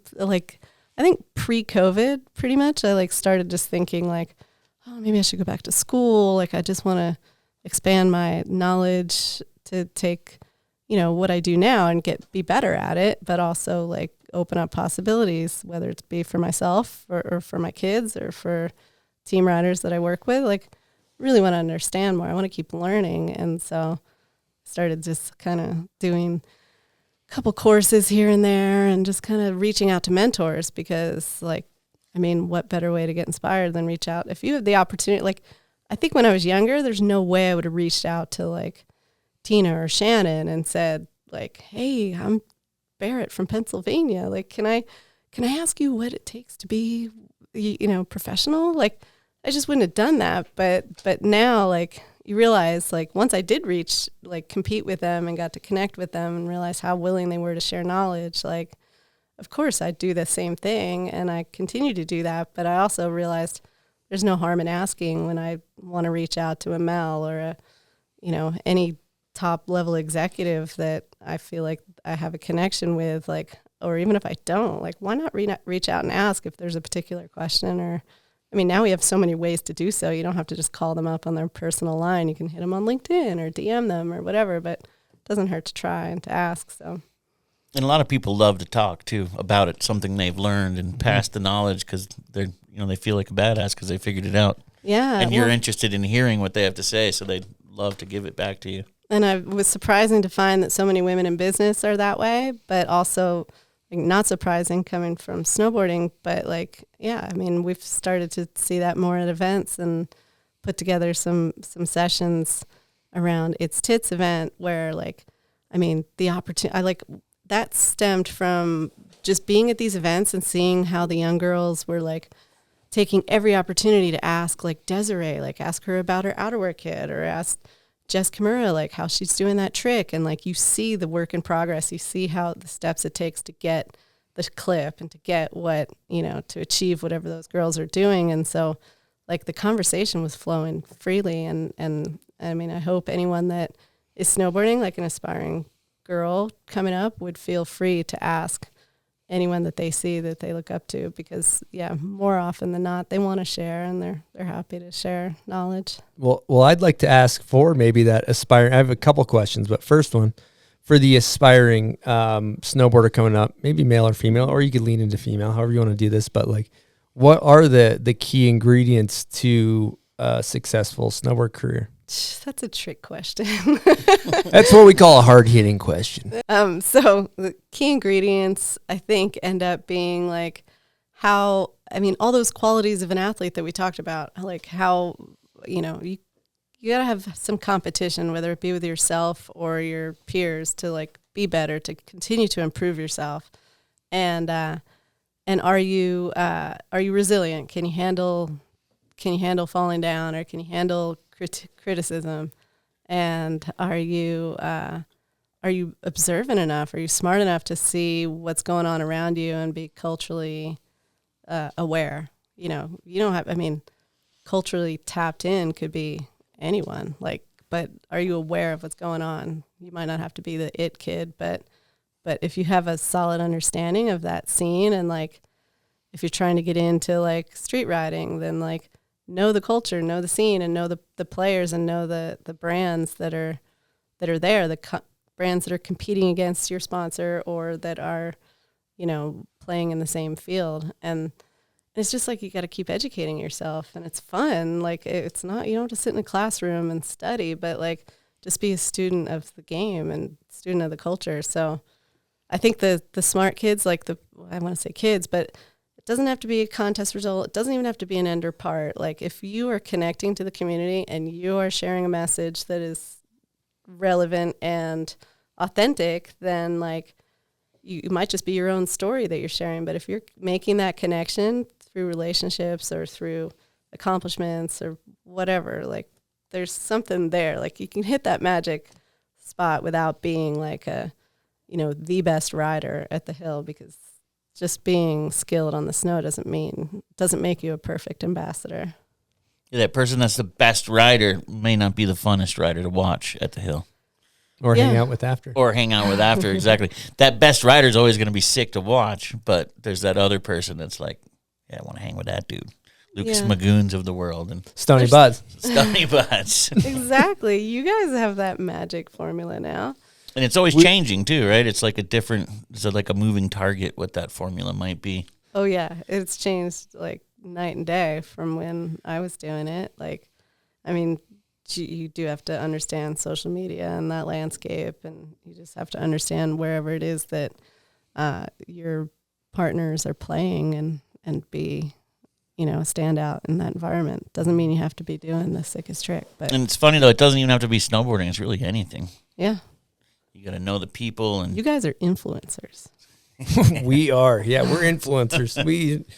That's our Instagram title. influencers. Influencer. No, but it's such a funny thing is if you think you got it figured out, then you you don't. fucking don't. Yeah, Nobody has it figured out. flips Nobody on has you. it figured out. And the thing that's hard too is it's like people are just interested in who they're interested in, And if you're one of those people that the snowboard community is interested in for whatever reason, You're going to get there. You're gonna have a little bit more influence, you could say. Yeah, because It's you a can really show up shitty on word, but- paper to a sponsor and have Yeah. all these accolades, but if you don't have that interesting thing, Right. you might not get the sponsor. Yeah. I mean, I don't think there's as much hero worship. Like, I don't think hero worship translates to buying Product anymore. Yeah. That makes I've never sense. heard that descript. That's such a great word. Yeah, hero worship. Like the Forum 8 was like hero Right. worship, right? Totally. And like kids would go out and buy everything head to toe to look like those guys. But I don't know. I mean, I don't see that as much. Yeah, it's a little. You ever go to different now. Japan though? The culture there, they are like big on, like they put a lot of American pros still on a pedestal. It seems like. Yeah, but those Japanese kids are so good now. Yeah. Like they've got Yeah, I wonder their if own that's thing shifting now. going. Yeah, 100%. Yeah, that culture is awesome. All right, I got another hard hitting one coming at you. Here we go. Saddle up. No, so for the person, because there's a lot of, we get messages from people that they're snowboarders, they love it, they want to get in the industry, they want to get a job in the industry, they want to be a part of the industry. What advice do you have for them? Yeah, I mean, I guess that is something that I've spent some time talking to people about lately, because it does seem like there's so many people that are good snowboarders, enthusiastic snowboarders, like they're so fired up on it, but they're probably never going to get to the point where they're making a living as sponsored riders. But like the industry needs their passion. They really need to stay involved, and I want to create every pathway I can to keep those people involved, because that's how it's going to stay true to the sport. I guess, there's a bunch of things you can do. Like, I think just it goes back to the same thing that I was told, like, just go to the local, like, kickers, or go to the local events and just be there, just meet people. And I still think that's true. Like, if now that we're back to in person, if there's a local event or there's something going on, just go talk to people. I think somebody had given me this advice like a long time ago, like, and this was before cell phones, but like your address book is your like, that's what you're collecting now, and that's what's going to take you through on, like, set you high above everybody else when you're done with this, because you have these connections and you have these. And this was like some finance dude from New York told me this, and I was like, okay, well, it didn't really resonate with me, but now it really does, because like it's those personal connections, it's those relationships, and if you might need to be in the right place at the right time, or you might just need to to recognize, like, to know who does what, and I'm not saying go kiss people's ass, but like that's a part of it. Like, just go and talk to people and understand who does what, because the more you understand about the personalities running the show and the brands involved and the culture, then the more relevant you're going to be getting into a job in the industry. And also, like, go offer your services, don't be afraid to just offer what you have, what your services are, because you might find a paid position, you might find an internship or something to get your foot in the door. What do you think about the fact that also, like, I mean, personally, I think it's a great, like, working an industry job, working to ride, where you actually are able to sustain yourself. I see a lot of aspiring pros that they're right on the cusp. They're like, they're not quite there yet, and they could be there, but they're kind of on that bubble, right? Where they're getting free product maybe, or they're just getting their foot in the door. They just got a pro form or whatever it is. Right. And then, they might potentially only make, $200 a month, or never even see a paycheck, but they dedicate their life to it. Where I have a lot of friends that work for brands, and they're like split boarding before work, and working for an industry. It's almost like sometimes the people that set themselves up to work so they can have the freedom to ride, it's almost a better lane to go than pursuing a professional career if you don't quite have it. I don't know if that's harsh to say, but. No, I think that's true. Like, there's no better education than just doing it. But also, like, if you're going to be a pro rider, just coming, or you're going to be aspiring pro and you're just going to start getting sponsors, like, you think you're going to make 30, 40 grand a year? Probably not as a sponsored, like, entry level sponsored rider. I don't know actually what people make. That's like a pro. No, that's like a marquee pro. A lot of salaries. The entry levels barely. Right, but they're like working all summer at a different go job. get an entry level job at one of the companies and probably make a lot more than that, and start to build your career, and then ultimately like these days with work from home opportunities at different brands, like you can like still prioritize fun and freedom in your schedule. When you end up being that snowboarder for life and right, being in a position to snowboard forever and have all the equipment you want. And that's the idea. Yeah. It's true. I got a Patreon question. Yeah, fire This up. question is from Morrison. As a pioneer in snowboarding and now an industry leader who fosters inclusion and growth of female participation in snowboarding, who has inspired you to smash through barriers for so many years? Thank you, Morrison. Morrison from Woodward, right? Yeah, let's give him an air horn. Yeah, I think there's always been women that I looked up to that in my mind were maybe smashing barriers or just doing cool things that I looked up to. I think, Cersei's one that comes to mind, Cersei Wallace. She's just forged ahead without like taking anybody's shit and without like caring what people think about her. But she's done things, a lot of great things for a lot of other people in the sport because she's so passionate. And I think that's what inspires me is just keeping that passion. And sometimes it's hard. Like when I'm a mom, I have 2 kids and I'm working quite a bit and I may not be always the most efficient with my time management. I still like to surf and I like to snowboard. And so sometimes it feels really overwhelming, but like to just maintain the passion and to keep, remembering why I'm here and why I'm, working in snowboarding still. And like, obviously because I love it and I still want to be a part of that. And I still think that that's a really exciting industry to be in. Besides Cersei, I'd say like there's a ton of snowboarders that inspired me. And then now these days I'm looking to women, and Cersei's done this too in business, but I'm looking to women like Colleen Quigley and it's hard. Like it's actually really hard to think of a long list of women who are smashing barriers in the industry, like, as more senior managers or in leadership. There's not a long list, but anyone that is doing it and maintaining the love for the industry and the passion that it takes to make a change and to push forward and create more opportunity for others to be involved. Because just like snowboarding, when you see more girls hitting big air jumps, like suddenly the next year there's 30, 40, 50 girls that are totally capable and are going to kick your ass in those contests. Like it's the same with business. You kind of need to see more women up ahead, like forging ahead and like leading teams and leading programs and building businesses in order to feel like that there's momentum heading in that direction. And so like I'm definitely focused on like where those women are going at, middle age and beyond. And there's a smaller list for sure. But I think that's the point is like, you just want to create more opportunity for more people to get involved and to come up behind you no matter what level you're at. That's just, I never even thought about that, how few, that list is small. Yeah. That's crazy. I know, I just kind of drew a blank trying to think of more names. There are more. There are more, yeah. It seems like we're definitely heading in a better direction. Yes. If you look back at X Games 1 contest you're referencing where there's only 3 women hit the jump, right? And it just keeps going further and further in that direction.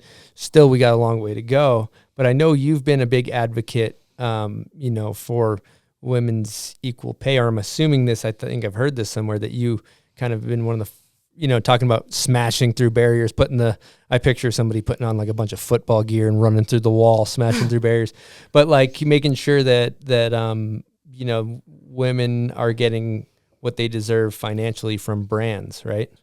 Well, I think my heart's there. Ultimately, it depends on the brand and the budget and all the other things at play. And so I can't take credit for making big changes there. But obviously, yeah, I mean, the girls are just as deserving, and I'd love to see more equality in that arena.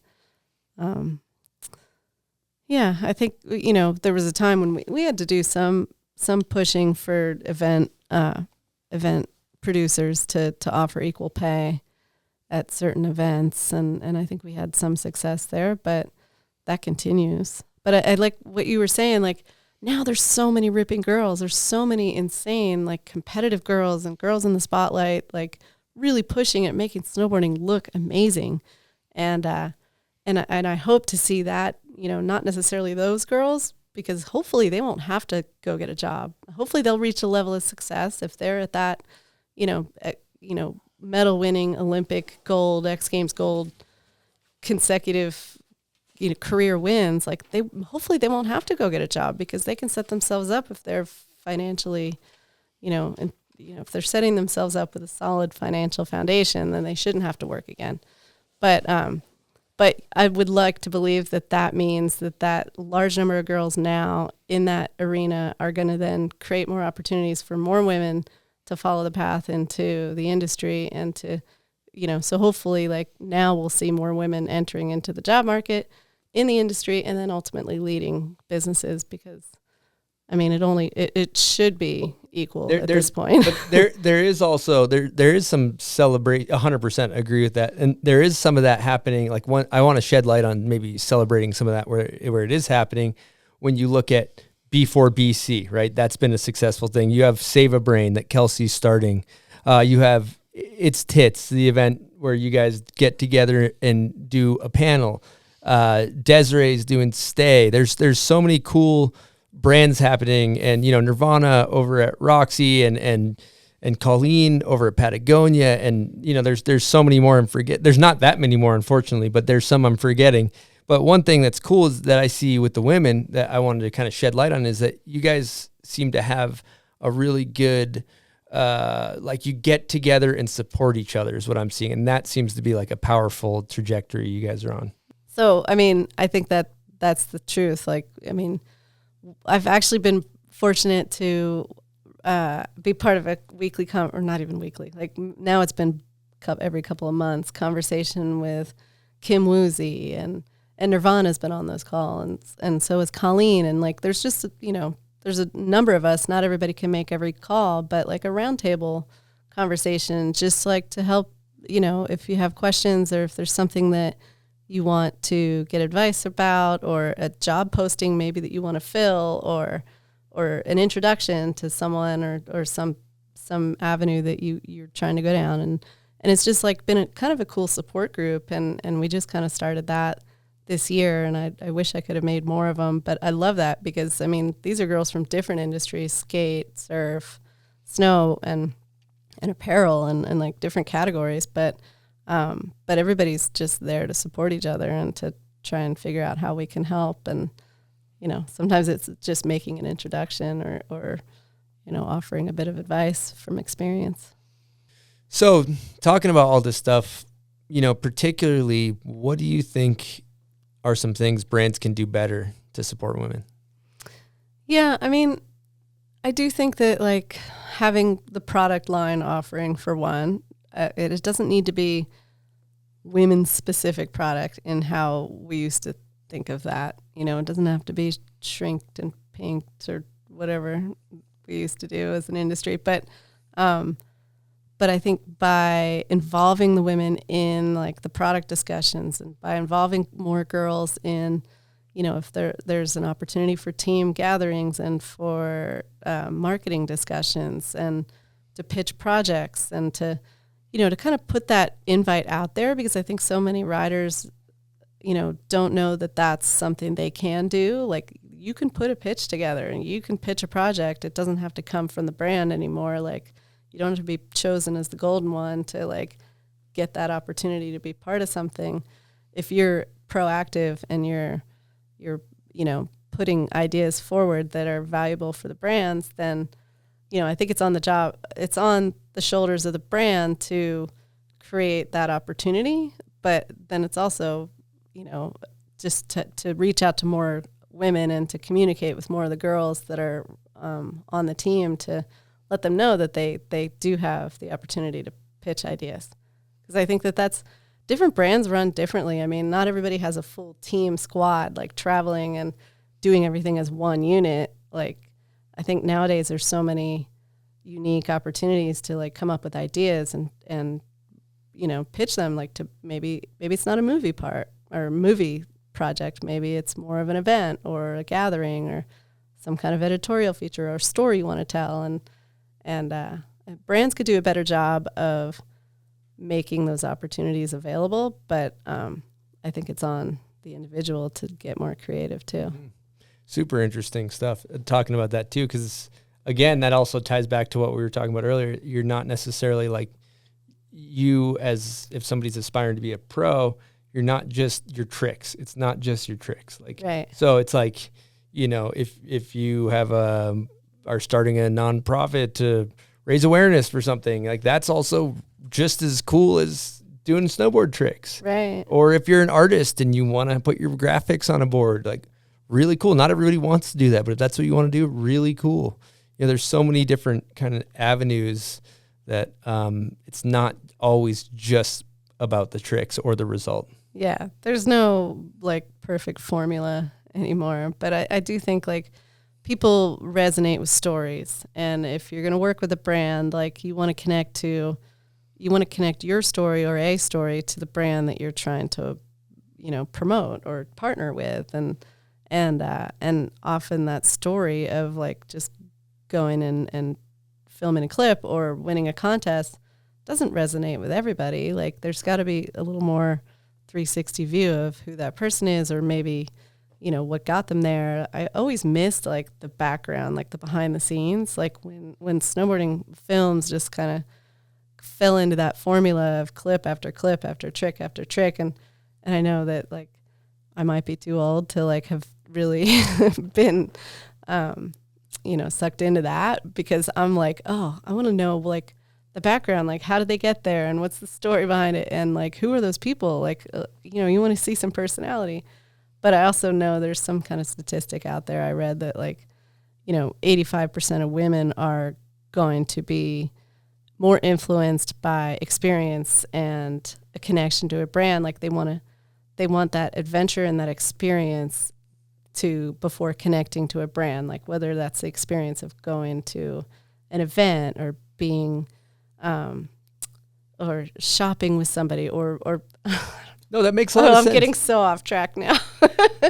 But yeah, I think women connect to experiences more in general, and there are some statistics to back that up. But I also I feel like at a certain point, like the buying power of women is not being recognized in the industry as much as it should be, because if we have kids, like guaranteed we're controlling the spending in the family and what little Johnny buys and little Susie, and like it has to go through the mom usually. And like, so why aren't more companies speaking to that mom in a way? Like they could still speak to little Johnny and speak to all the other, the youth market, but like also like tell relevant stories that attract, more mature consumers too, because they're actually spending a lot of money on product these days, and they're actually not just for themselves, but for their kids. And like, I think it's a miss that a lot of companies aren't focusing on,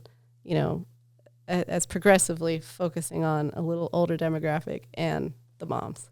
And I know I'm biased because that's where I am. Well, no, I actually have some data too. No, I think that there's data that backs that up too, because thinking about, for example, if you were to look at our podcast, I think one of our most viewed in the top 5 for sure is Jeremy Jones. And he's part of the Forum 8, and he grew up so there's a lot of people that are dads now that are in their mid 30s or early 40s or whatever, grew up idolizing Jeremy Jones and same thing, like there's moms that grew up idolizing you. So it's like there's also a lot, like a huge, powerful thing for brands is supporting Barrett Christy, right? Your pro model for so many years. Like they might not know who, maybe Tess Cody is, or even like a young up and coming ripper. Not to discredit Tess Cody, she's incredible. I'm just using that as a random example.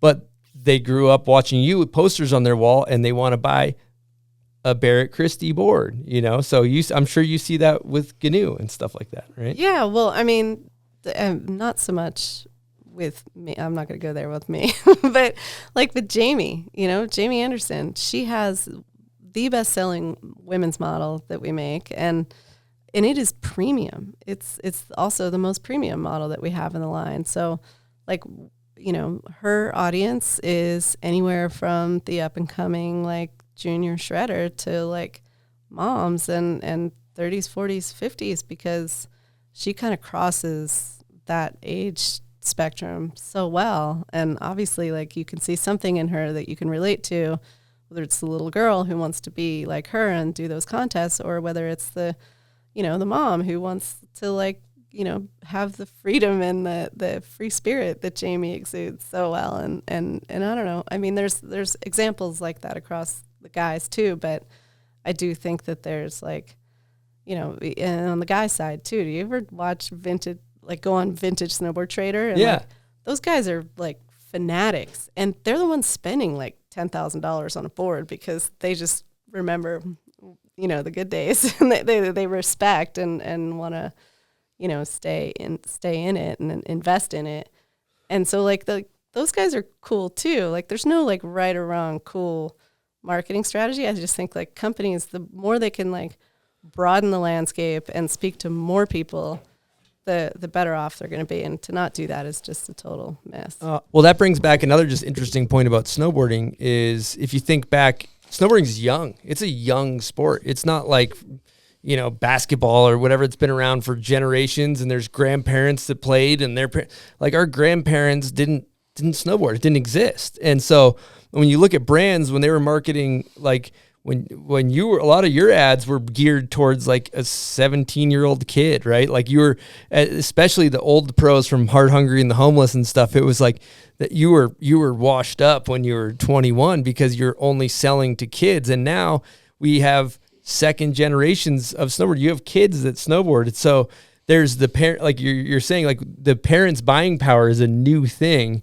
because the sport is so young, and you don't necessarily just have to market to kids like we did back in the day. Yeah, true. And that's why people can be sponsored longer now too, right? There's that whole new market. Someone like Mikey LeBlanc, you might look to him and be like, I want to do what he's doing, not what the 19-year-old's doing. Yeah. So it's interesting. You see that resurgence. I mean, how's Russell? Yeah, Exactly. Russell's fully sponsored out there, right? He's, like, more sponsored. I think he's than doing ever. better now than he was back when he was young. He's smarter, I guess, for it. Yeah, but that's true. I mean, it's good. Yeah. And it's not the same formula, but he's relevant, and, their age doesn't really matter when it comes to relevance.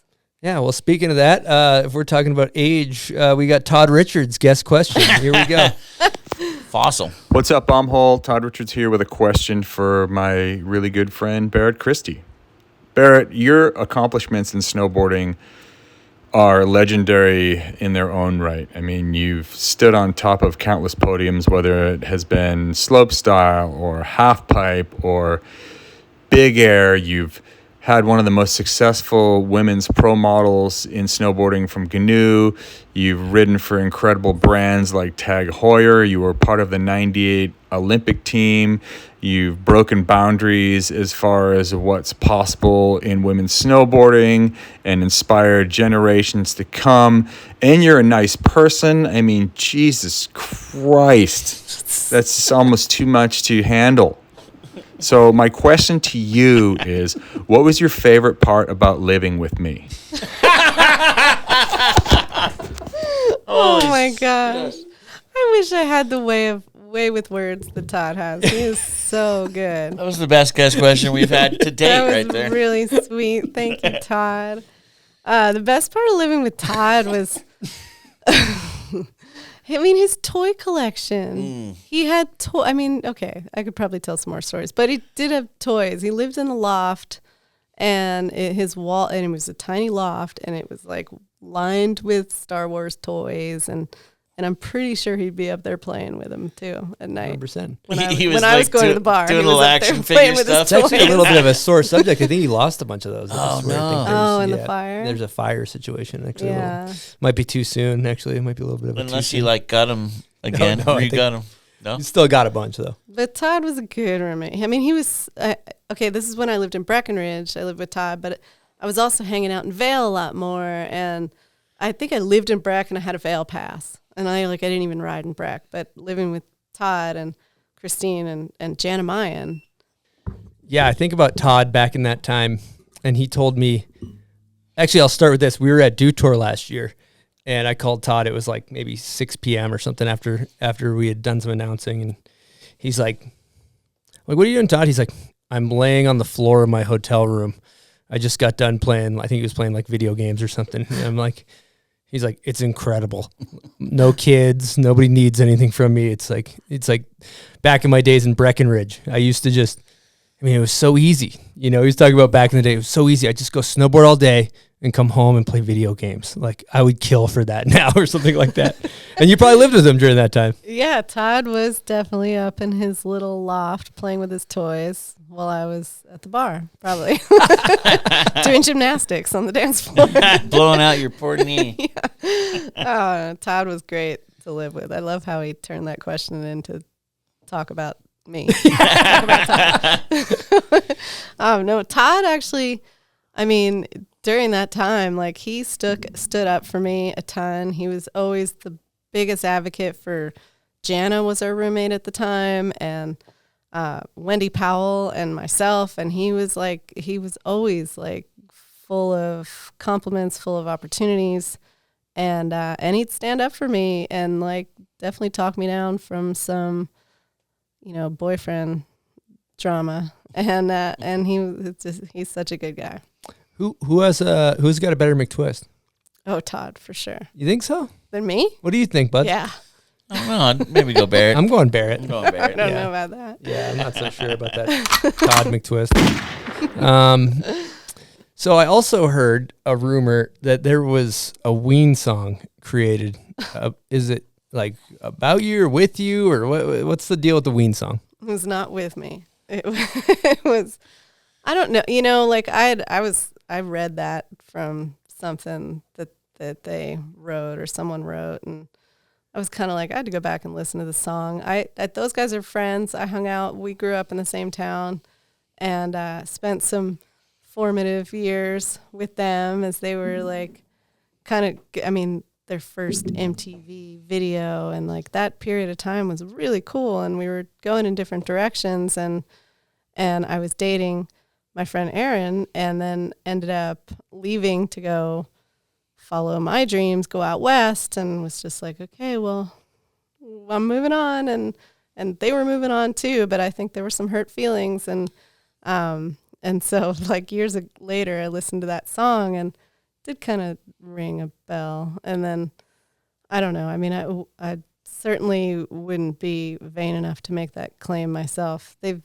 I've been to a bunch of shows, and I've stayed in touch with Mickey, the other part of Ween, and I think he shouted me out when they played it one year in Bend, and kind of I think people started asking more. What's the name of the song?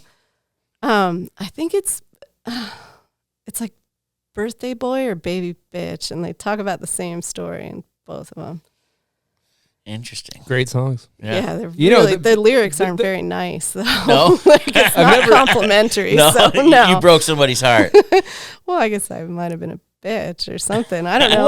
But when you're 18, Yeah, you're like, that's how it goes. everybody's kind of like trying to figure out who they are, and I don't take it personally. It was creative fuel for. Yeah. I'd say all the best songs ever written are either about love or heartbreak. Yeah. That's it. Like that's like the greats. I mean, and yeah, That's what pulls that creative fire out of you, I guess. Mm-hmm. I really like their music, though, and they're still on tour, and we still go see them when they come out to Washington or nearby. Buzz, you got a Patreon? Yeah, I can throw out a Patreon. Hit up Johan, the guy on the binding Go behind Johan? your head. All right. Johan's been here the whole time. Yeah, he's right there. Do you feel his eyes just here. judging right now? He's just passing judgment? Which is funny because in that position I should be judging him, but he's still judging me. I can tell. Typical. All right. This is from our good friend and Patreon member, Johan Malkowski. And he says, ask Barrett Roll about her Baker Bank slalom strategy in racing Megan Pischke. It is rumored she gives Meg's boards with white bases, while the boards she races on have black race bases. Is there any truth to the sintered Barrett versus extruded Megan rumor? My gosh. Johan's such a shit talker. I remember being pretty scared of Johan when I met him. He and J2, in fact, at a trade show. I mean, that's not where I met J2, but I think that's where I met Johan. And yeah, but he and I are good now. But he does like to start the fire with Megan. And Megan's like me. Like, obviously, we're not training to win competitions, but when you put us in a race or any competition, like, you want to win. And Megan gets boards from she loves Mervin boards. She can ride whatever she wants, but she really liked the design of one of the boards. I think it was Caitlin's board. She had been racing on, and in fact, Caitlin's board I think did have a sintered base, but it was white. It just wasn't black, and there was no strategy around that. But I know that she and I both will get up there and like, I mean, we're the best of friends, but like, you want to win, and you don't. It's a race. Yeah, it's a race, and so Johan loves to see that fire, and he just like kind of tries to fuel it and make it and came up with this awkward and conspiracy theory. Yeah, and he came up with that, and he's like, "You were totally giving her a bad board," and no, that's not the case. That's not the case. No. I got a backup Patreon question. Yeah. This is from Benny Pellegrino. Barrett, Benny, we got to know just how many bank slalom rolls of duct tape are in your house.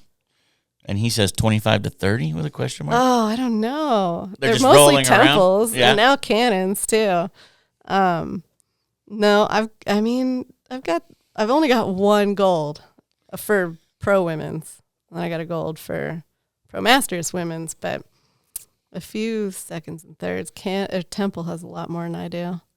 But he won't let me put them in the house. Oh, really? Like, I had this shelf in our guest room, which isn't so that our guests have to look at it, but it was like the only room in the house with a shelf, and I had it as my office at some point, and they were all up there, and he was just like, he couldn't look at them all the time. He put them in the garage, so now he has this like corner of the loft in the garage. Nobody will ever see him, and they're all up there, and I wish he would show them off. But we do have a bunch of Pendleton blankets, and so judging by the blankets, maybe like 20-something. Wow, so it is 20-something. Maybe. Whew. And Cannon won his division? He did. Now it's been 2 years since we've done a bank slalom. Or 3 COVID years. shut it down, right? Now, It's been a while. I have a big question. He was like junior boys when he did it, and he'll be pro men's next time. Wow. Now, you're going to need to think really hard and deep about the answer to this, because your Northwest credibility may lie on the answer to this question. What do you what do you enjoy having more? What are you more proud of, winning X Games or winning Baker Bank Slalom? Oh, bank slalom, for sure. I'm not just saying Good, that. I'm glad you answered that correctly. That was... Yeah, you could have got yourself in trouble. You might have gotten evicted from the town if Evicted. from the Northwest. Kicked out of the You Northwest. had to move back to Utah. If you answered 86th. that wrong. It was so hard won. I mean, it's so dramatic that race is like, I get emotional just thinking about it now. And like now we've got 3 of us in the family racing, and I'm more nervous for Temp and Cannon. And then like, I don't know if Isla does a race too. She was, in the junior category before, but like, it's really anxiety. Now, supposedly, like, nobody can get into this race. You guys got 4 people in the family in there? This sounds we have to qualify. Oh, you do? Actually, I didn't qualify last time. They don't just totally let you in. blew it. And so the next time we do a bank slalom, you would either have to qualify through a locals qualifier, which Isla has had to try and do every year, or you get a sponsor spot. Yeah, I got a spot. Oh, you can COVID get a year sponsored because spot. COVID. That's right. I was gonna go, but You couldn't COVID. go. I was gonna go race the Baker Banks. But so one year, the year you won it, you and Temple both won, right? I know. That's special. So romantic. That's It was definitely special. And I think I was flying out the next day to X Games too. And I feel like that was that moment where I'm like, okay, I'm not going to miss bank slalom to go hit another kicker. But yeah, you don't know. If you make it to the final day, you do your 2 runs and you don't really know until the award ceremony in the evening, like whether you were faster or slower on your second run. And I mean, usually for me, it's like I'm going to fall one and I'm going to maybe do okay the next run. Like I'm not that consistent. And that year was icy. And I kind of over time have done better on icy courses, just holding an edge and not blowing out. But when you do blow out, it hurts more. It's more dramatic for sure. But I think that was a really icy course. And I know Victoria was racing and she was always the one to beat. And I think that it did come down to that final run. Like I didn't have her beat on the first run and I had to get it on the second run. So it was like there was the drama and the excitement and yeah, and then Temple won too. And he's won a few more than that, but that was the only time I won as a pro. Wow. Yeah. Now, you got any secret bass tuning techniques? 1 ball wax. Ooh, do you bake your boards? I do. Okay. Yeah. What's baking the boards? Put in a big oven, basically. Actually, I think I sent them to somebody in Utah that was doing structure. McDermott? Putting structure on it. No, but now I use McDermott. Okay. Yeah. Now all the time. You still use McDermott? Well, I didn't as a competitor. I don't think he was doing it then, but back in 2001 or whenever that was. But now whenever I usually go to the X Games to support Jamie and any of the other athletes we have, and then leave my board with him there, and then I'll get it back when I go home, all structured and tuned. Smart. Yeah. But I didn't always do that. But that one year that Temp and I won, we both had sent our boards off and got structure on them. So I think that really helps, especially when it's, icy or a little moisture in the snow and you never know what you're going to get. It helps. And it makes that humming sound when you're riding it. It just feels fast. It's a true testament to the real snowboarder of you when I think about the fact that you guys have both won is like, that's like a lifetime achievement award. Might as well go on Oprah for that as far as snowboarding is concerned. Yeah, some people like. Now, how much pressure is on Canada? Are you guys like, is he maybe going to get disowned if he doesn't like do well? Or are you guys pretty? We don't care. Race day in the morning must be crazy. Race day with your guys' family. I almost don't even want to do it anymore because I just want to like let it be with those guys. Like, let them race because it is like, because you can't be like 100% supportive of them and then still be like all self-absorbed and trying to like. That's so and true. I will beat myself up too. And I mean, it doesn't matter if I don't snowboard much anymore, if I'm definitely not in race shape. And if I blow it, I'm still going to just be like, I'm going to wallow in my misery for days. The car ride home. I'm the worst. And it's better if I just avoid the situation. But of course, if I can, I'll do it. But I know that it's going to be dramatic.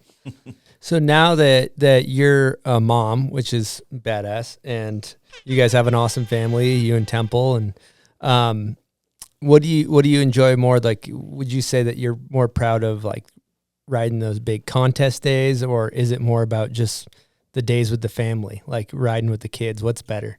Oh, for sure, riding with the kids. Yeah, I mean, like our local hill is Baker, but our closest hill is Hurricane Ridge, and that's right behind the Mervin factory, basically, like really short distance, and it's national park terrain, so it's not super accessible, often not accessible at all. But during the week, they have road closures, but on the weekends, there is a rope tow and a pommel lift, but there's also like easy access to ridge lines, and you can get out there and split board or just for board testing. It's awesome. But the kids have grown up doing some riding there, and Cannon has started to split board up there with Temple a bit. But yeah, just days on the hill with the family at Baker are great. I love, I mean, whether it's Baker or anywhere, just going up to ride and having no pressure, like no cameras, no contests, no judges. Like those are the days that, I mean, that's awesome. So sweet. Well, we've been cruising along, buds. It might be time for you know what. Name that video part. Oh, God.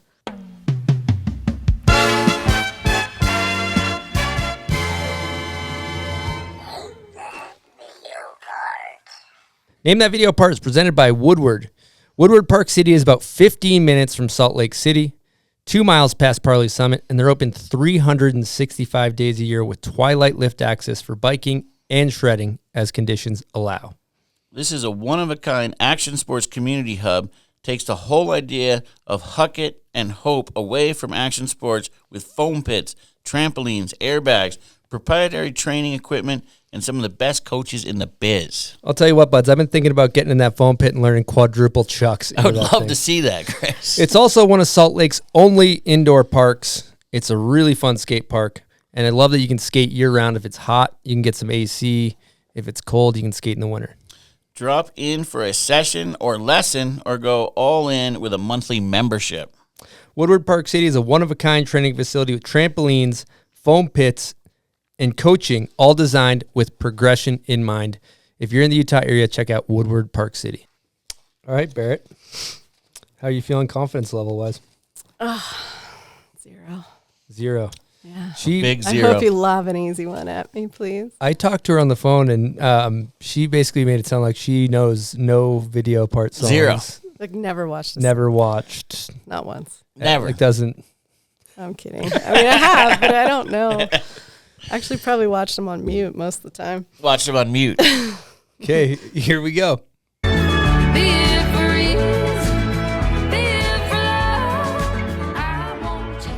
love that song. I'm supposed to know that, huh? You can. I've also thought of doing Pictionary as a potential way to do it because I wasn't sure if you'd get it. So I thought of a potential idea of doing that if you don't know it. Is it a temple part? Is it Morgan? Is it Megan? I thought you'd love someone at me that I know. It's kind of a montage. It's full moon. Yeah, you got it. Yes. I didn't even have to go Pictionary. Wow. Okay, I was practicing. See, I did. You got I did it right. not mute for that You video. got it right. I do It's in love there. it. It's in your head. Right. Yes. All right, full moon. You got a Bomb Hole prize pack. Thanks to the guys over at Yeti. They sent over this. Thank Speaking you. of a full moon, that's a full packy. full package right We threw there. some stuff in for the excited. fam, if Temple or Canon or Thank you.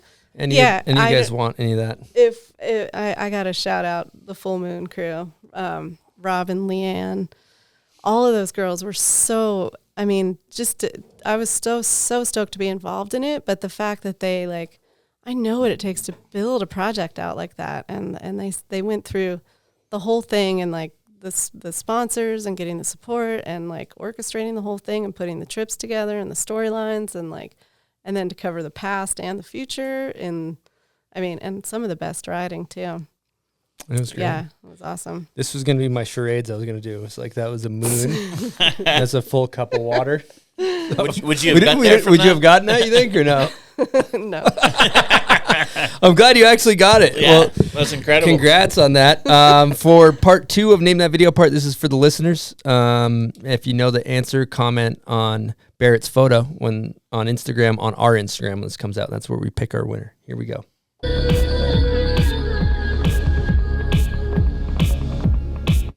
Okay.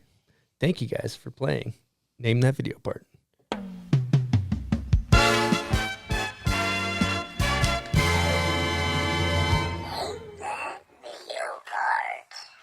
So we never actually fully clarified this on air, but as you moved out of your pro career, you basically got a job with Mervin. And what is it that is your job title right now?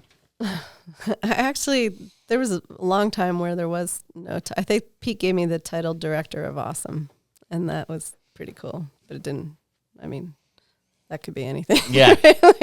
Now my title is Women's Director of Product and Marketing.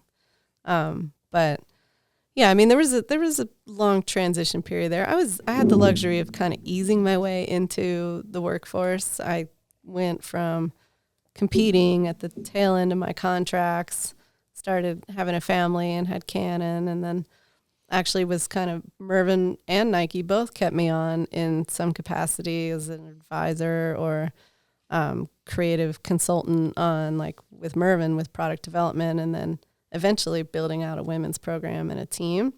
And then with Nike on the other side, it was Nike 6.0 Nike Snowboarding. And so I sort of kind of had this thing go, and they're both very opposite in how the businesses are run and how the budgets are. But, you know, still the people at the core of it are all like, we all were just there trying to build snowboard programs and create more opportunities for others. And so I had Isla in 2009, and then kind of was just like, God, I want a regular job. I want to know when the paychecks are coming, not like when the contract's over.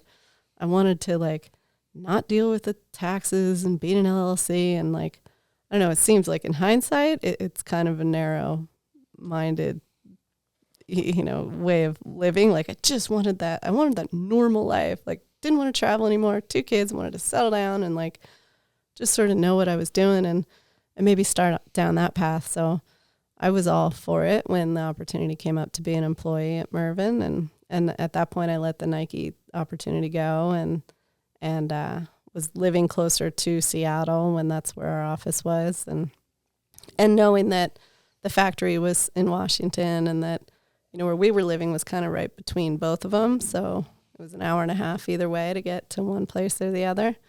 And then we moved out to Sequim, Washington, which is near the factory, and just kind of rolled from doing creative work and helping with product.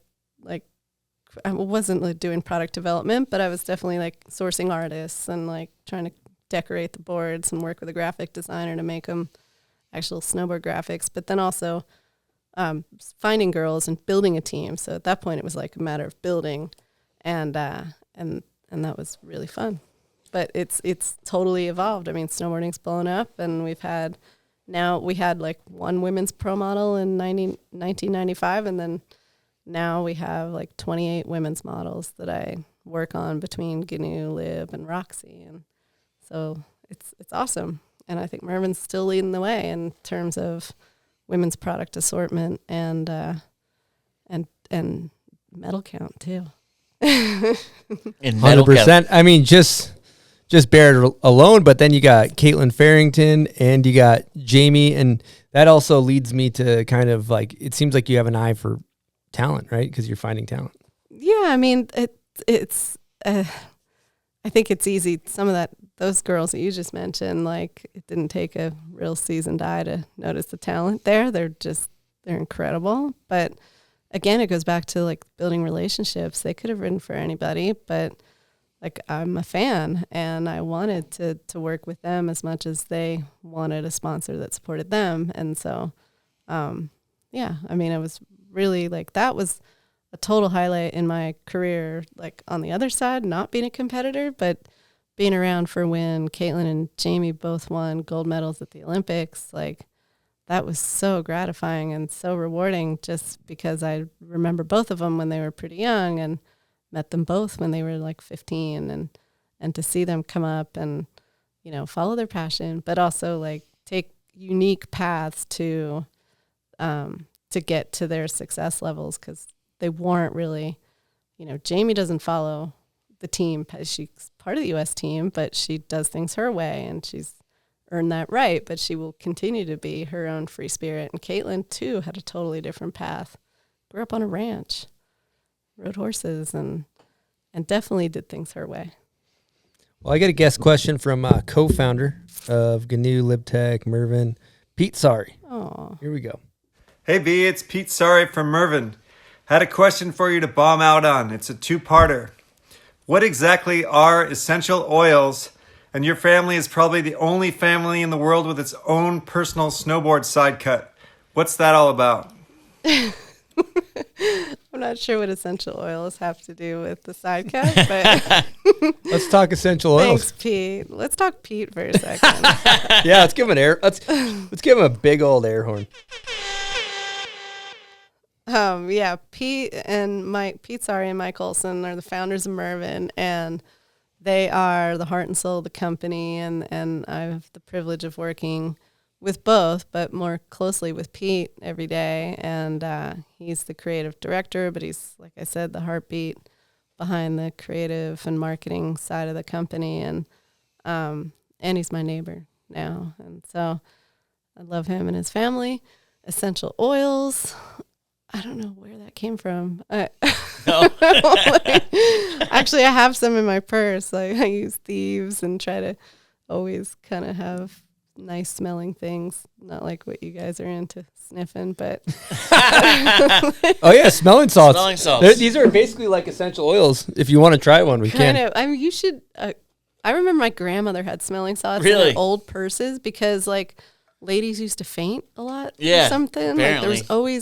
there was always tissues, Band-Aids, and smelling salts in her purse just in case. You could wake someone up if they fainted. Yeah, in case they fainted. Well, do you want to do a mild old lady smelling salt? You just, Yeah. Here, I'll get you. You just kind of work your way up. Don't go right to the nose. Just They don't squeeze go it. all crazy. Ian Buds will split You this do have one to in. squeeze. Do You I gotta have to squeeze the middle of it, and it'll kind of pop. It's like, and then pop it first? turn and yeah, then- orange. pop it, and then just red. slowly ease it up to the nose. Like- There it is. Oh. Easy on it. You got to get No, in you gotta get a little more. You gotta get in a little No, more. no, I got it. It's good. I got it. Why is it red? I'm not sure how it all That's works. the chemical reaction, I guess. Is this stuff bad for you? Legally, It's I'm not sure ammonia. we're allowed to answer that. Yeah, we don't. It's kind of gross. No comment. Yeah, no comment. Oh, woo! Okay. Yeah, you went right in. Yeah. So those are basically like essential oils. So yeah. What are essential oils? Oh, I saw those red packets over there. I was wondering what that was. Now I know. Juice left it. Going back to seconds. Yeah, we're good. Okay. Yeah, that'll wake you up. Yeah. Still in my hand. So essential oils. So essential oils.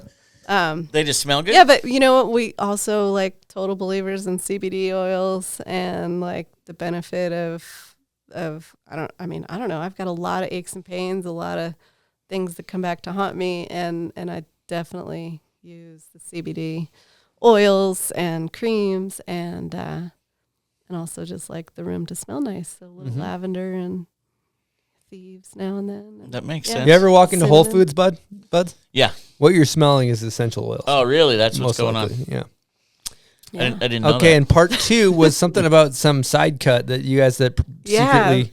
Well, That's how you win Baker Banks family Slalom, side cut? apparently. it is a family side cut. I didn't come up with it. Temple actually did, and it's called progressive magnet traction. So Mervin definitely like started the magnet traction trend. I know there was like different waves around the same time that came out with edge design, but really the way magnet traction works is they're like strategically placed points that, you know, at the contact and throughout the turning radius, they help you grip the snow, and they don't slow you down, and they don't create drag, but they assist in grip and edge control, and also prevent like slipping out and skidding, and I really like magnet traction, but I know there's a camp of people that don't want it or don't like it or don't believe it, and that's okay. There's boards for everybody, but Temple, actually after watching,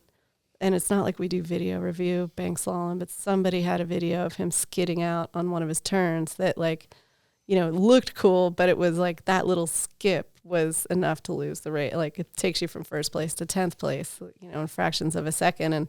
And he was watching it and he's like, God, it was just like a lot of people race without mag because they think that might slow them down, but that's not really the case. Like people have won that bank slalom with magnet traction, but it depends on how you ride. And Temple and I both ride, like I like to dive the nose of my board into my turn. I don't need any help initiating my turn, but if I'm going to be skipping and sliding around, it's going to be on the exit of my turn. It's at the tail where it just kind of chatters out. And so he was like, I wish I had the radial entrance and then the mag at the tail because I do really need it and like it. And, you know, for different reasons, I liked it too, because just even if I'm not thinking about racing, which Temple isn't thinking about all the time, but even if you're just riding around on the resort, you want to be able to hold your edge. I love carving. I love just like that flowing around on a mountain and don't necessarily need features to jump off of. But if there's the right feature to turn around or like, it's just fun and flowy and I don't want, I don't need the mag throughout. I really like being able to dive into my turn and have it catch and then hold throughout the arc of my turn. And that's progressive mag does that. So it's radial and then the mag goes from mini to more prominent towards the tail. Wow. When did you guys come up with this? Temple came up with it, and that was 3 years ago, and so he had it on his board 2 years ago, and then he and Canon are designing their board together, and then I just jumped on the bandwagon and stole it last year. Pretty cool. So Well, I want to see how it does at Baker Bank. This Yeah. could be. I think it's pretty good for the bank slalom, but it's good just for cruising too. So And we have it on the split boards too. So, and that actually is really nice. I think it's really cool to hear you guys talk about product because Yeah. I don't really ever think about boards on that deep of a level. And I've never thought about the way I make initiate a turn like she just did. Well, not everybody. I mean, some people are front foot heavy, some people are back foot heavy, and then obviously if you're riding a park or a pipe and your switch, you want that, want it to be even both ways. I pretty much only ride front foot forward these days. But that's if almost I turn it around, I can handle it, but not for long. It I almost don't want to. reminds me of surf style, the way you're talking about when you dive into a turn with your front foot and then your back is kind of what hooks up. Yeah. Well, when you figure out surfing style, you can teach me. I don't. I basically almost drowned every time I go. But I heard from I'm Pete. still trying to figure it He out. mentioned that you, when you paddle into waves, you also kick and use your back feet, and apparently it makes Jerry Lopez really upset. Yeah. Oh, Pete mentioned that? Yeah, Pete gave me that. That's bit of where you info. came up with that? I got a little insider. I thought maybe you talked to Alex. No. Yeah, Alex was there. Yeah, no, I think it was an amazing trip we got to take, and we've met Alex and Jerry Give over him the an air years. horn. Alex is an awesome snowboarder, an awesome human, and so is Jerry, and got to go surf on a surf trip with them, and it was I live in the land of the lefts, and I'm goofy, so surfing frontside is just beautiful and easy, and like I know the waves and I know my spots and feel confident there, but we go to Mexico and are surfing a right the whole time, and it makes me feel really awkward, and plus I think it was the waves. I don't know, I needed a little help getting into them, and Jerry would every once in a while just paddle out and just give me a push, but I wasn't always expecting the push, and I tend to, like, if I see something coming, I'll just start spazzing and kicking and paddling and like trying my hardest to get into the wave, and it's not really, that's not how you should do it. I mean, it's finesse. It's about being in the right spot, knowing how the water's moving and knowing your trajectory and knowing where to take off, and if you're good, you don't have to spaz out and kick. But Jerry would come around, and sometimes I didn't know he was there, and I would just instinctively start kicking, and I think I kicked him once. I think it's weird when someone tries I to don't help think you you out ever and they wanna come and kick. push you like that. Yeah, It but makes if you it's- feel like kind of like, I don't know, a certain way. A little I guess. degrading. Yeah. A little degrading. No, when they don't I really didn't say feel anything, they just degraded. creep up on you and I'll try tell to you, if push it gets me into the wave, I'll do whatever it Because they're takes. just trying to help you out, right? Yeah. I know, no. I mean, Jerry's awesome, and I will take a push from him any day. True. But it did make me realize like what a spaz I am. You just spaz out and kick. Yeah. What other product technology things have you worked to develop with Mervin? Because I think I love hearing you talk about the product stuff. It's pretty interesting. We had so when I know I talked about this earlier, like we went from having the board that I contributed my artwork for, the Stupid Cap series, and then we rolled from the cap series into sandwich construction, so where you don't see many cap boards out there No. anymore. Yeah, cap boards are They fell kind off of hard. dinosaurs. Cap construction. That made for a really torsionally stiff board, which is good in some ways, but not if it's not proportionate to your size and your power.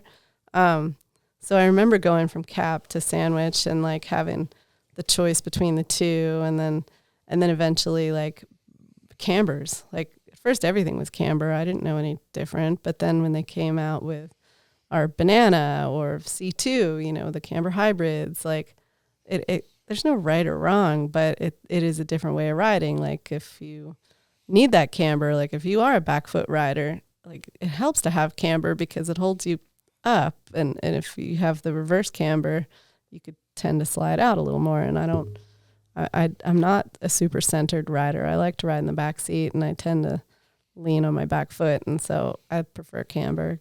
But the C2 is great because then you can lift up your nose. And I mean, you want me to just keep rambling? No, I like we it. went from like the construction and to the camber stories. And then now there's like the whole, you can add in like magnet traction or progressive magnet traction and progressive radial side cuts. And I mean, but it is cool. I enjoyed getting to know it. And I think when I first had a board, like somebody asked me my waist width and I couldn't have told you. And I mean, people who've had boards for 15 years might not know that. And that's okay because they're giving you feedback, like what's working and what isn't. And then the engineers, or I'm like the go-between, I'm not an engineer, but I can go between the riders, and then both from my personal experience and from feedback from them. And ultimately, like, hopefully we find a perfect formula that works for whoever it is we're trying to make it for or sell it to. There's some people that are such tech heads, they know every spec.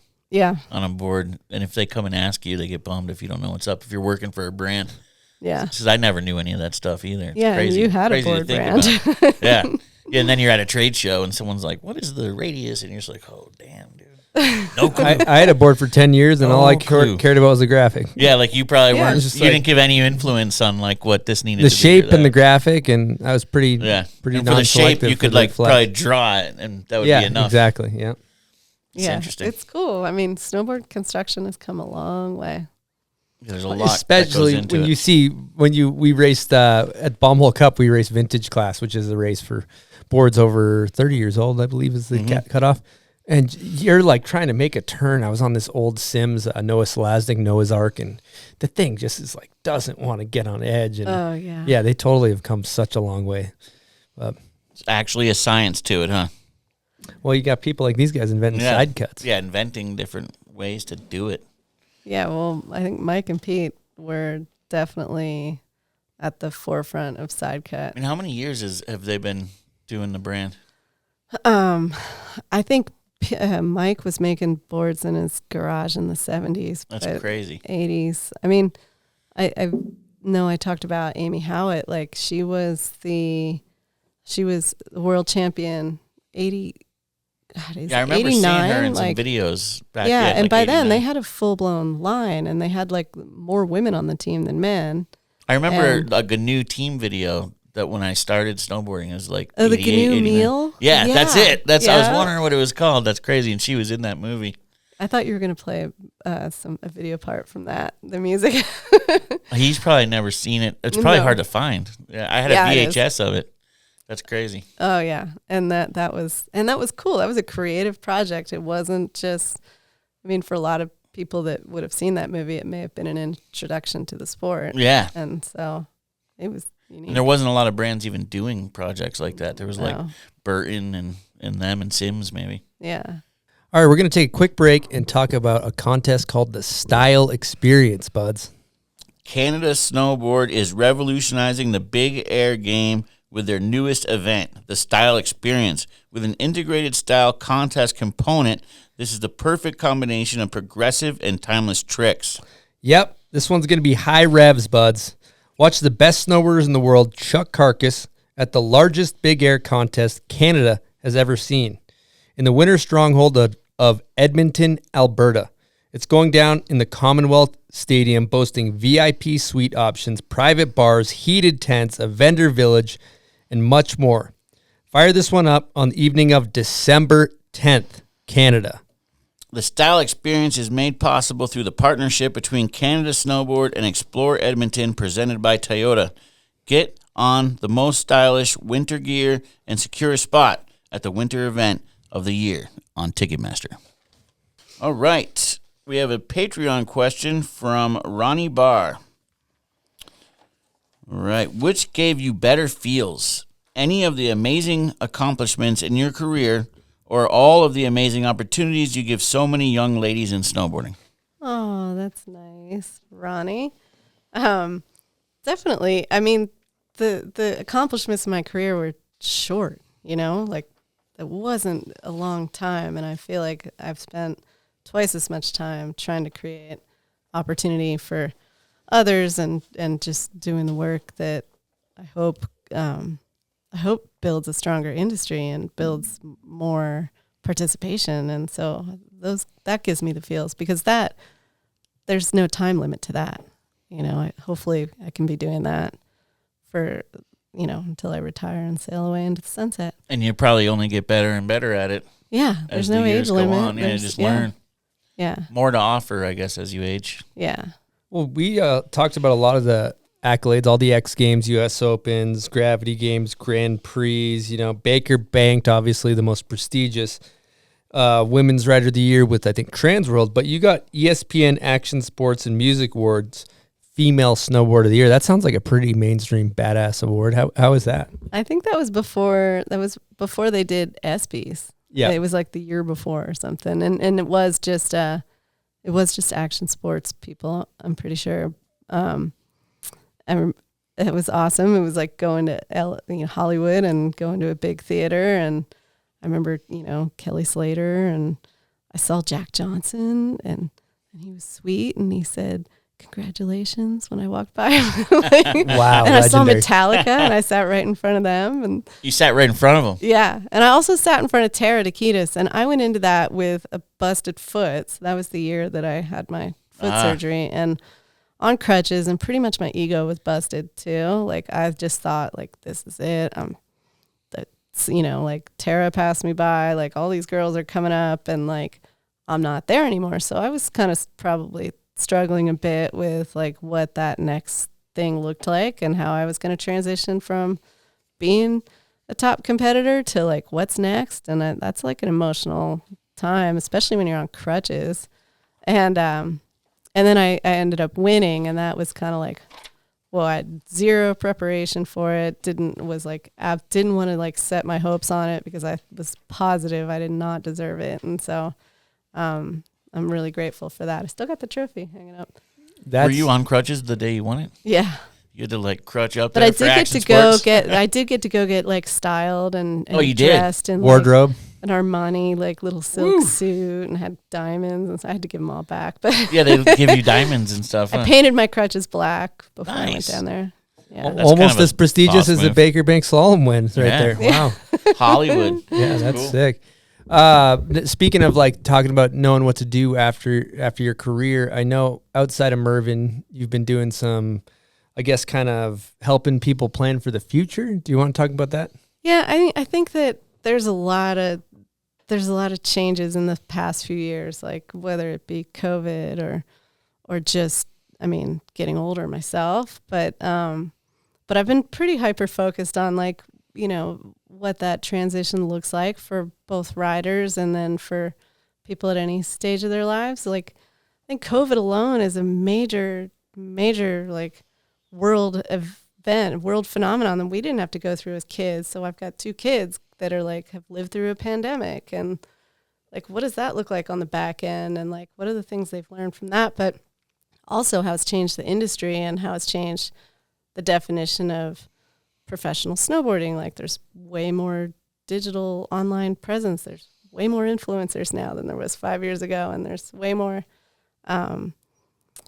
just stay at home working scenarios and stay at home people being influenced. And so like, I think that kind of set me off in the beginning of COVID. Like, there's a lot I wanted to learn. I figured, okay, I'm home, I want to keep learning. And so I started down this road taking leadership courses. I took a landmark course, a couple of them.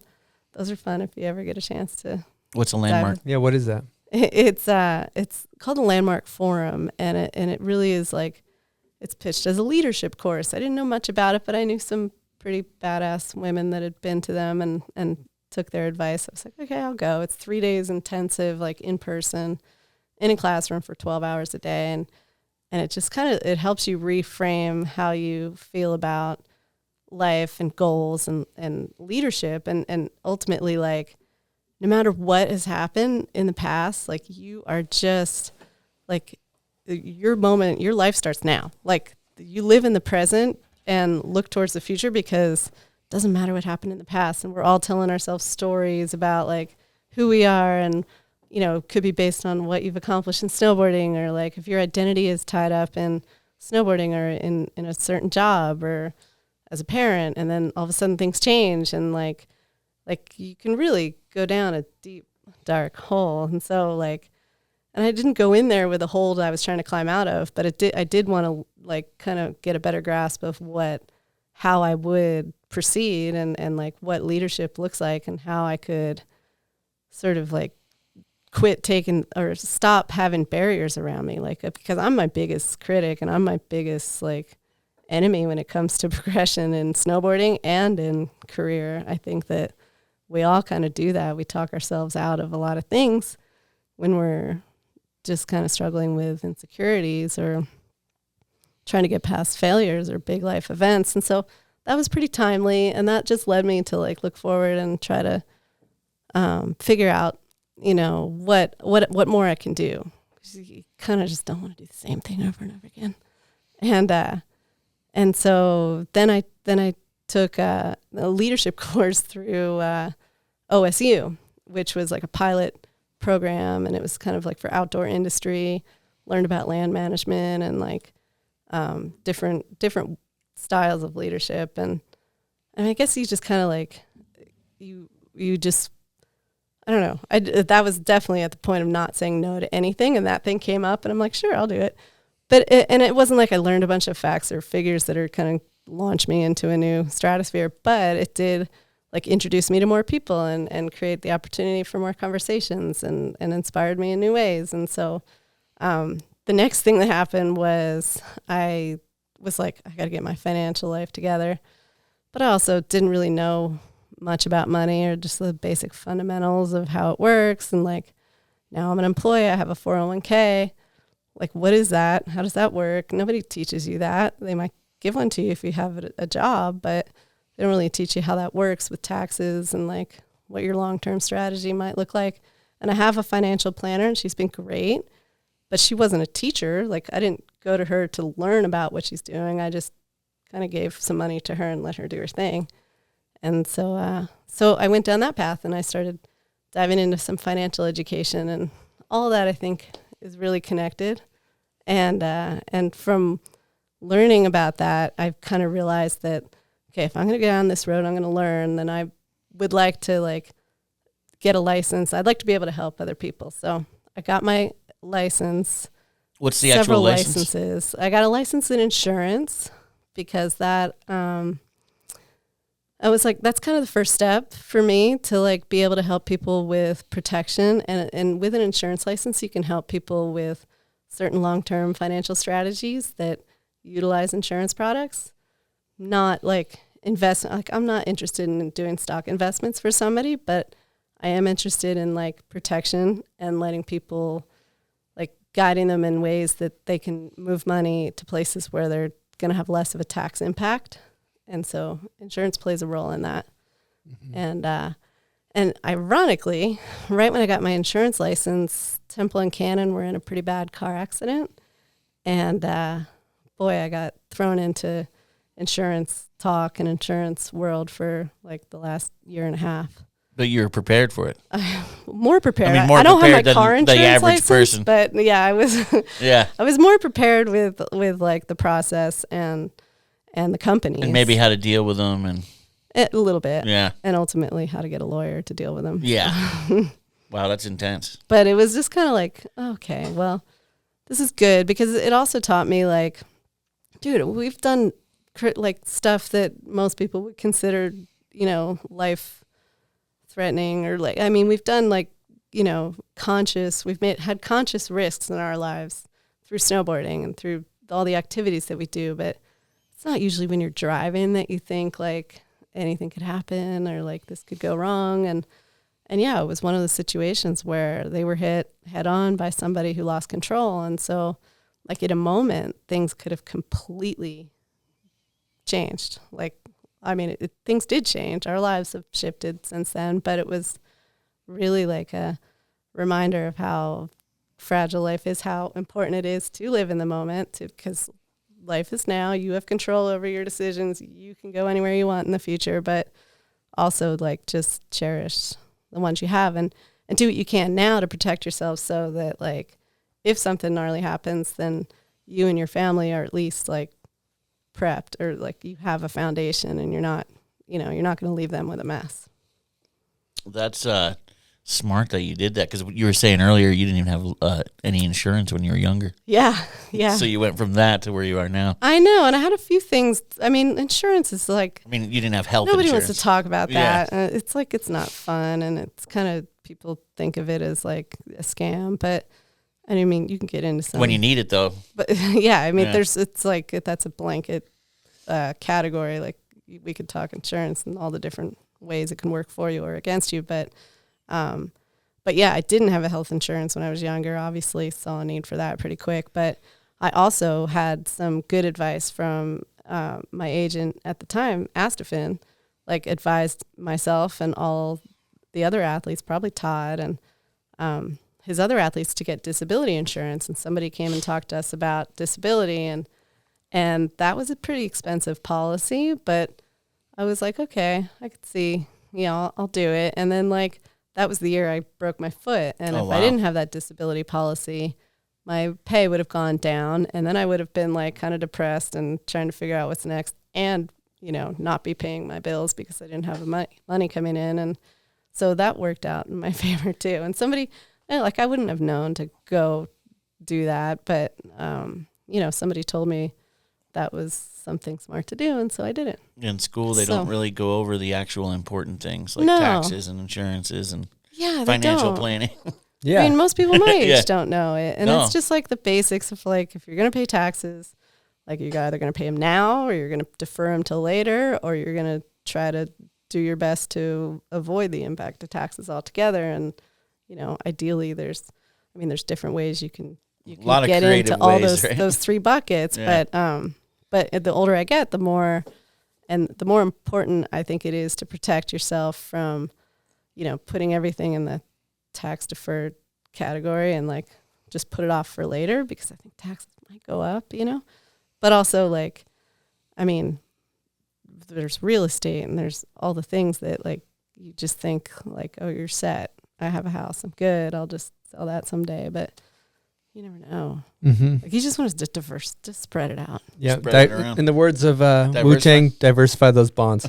Yeah, going back, you kind of breezed over the car accident, how it made you be a little more present. But I think those big altering life shakeups, like, did it give you more appreciation? Like, what were the effects of that with you and the whole family? Yeah, I mean, nothing prepares you for that. I feel like we've been so blessed, so lucky, and avoided so many like bomb holes along the way. And so, yeah, I mean, you can't help but feel like grateful and more present after something like that. I think I spun out probably more than the boys. Like that was definitely a post-traumatic stress event, and we're all still kind of coping with it, but also we're so grateful. I mean, you can't, obviously, like, it doesn't take much to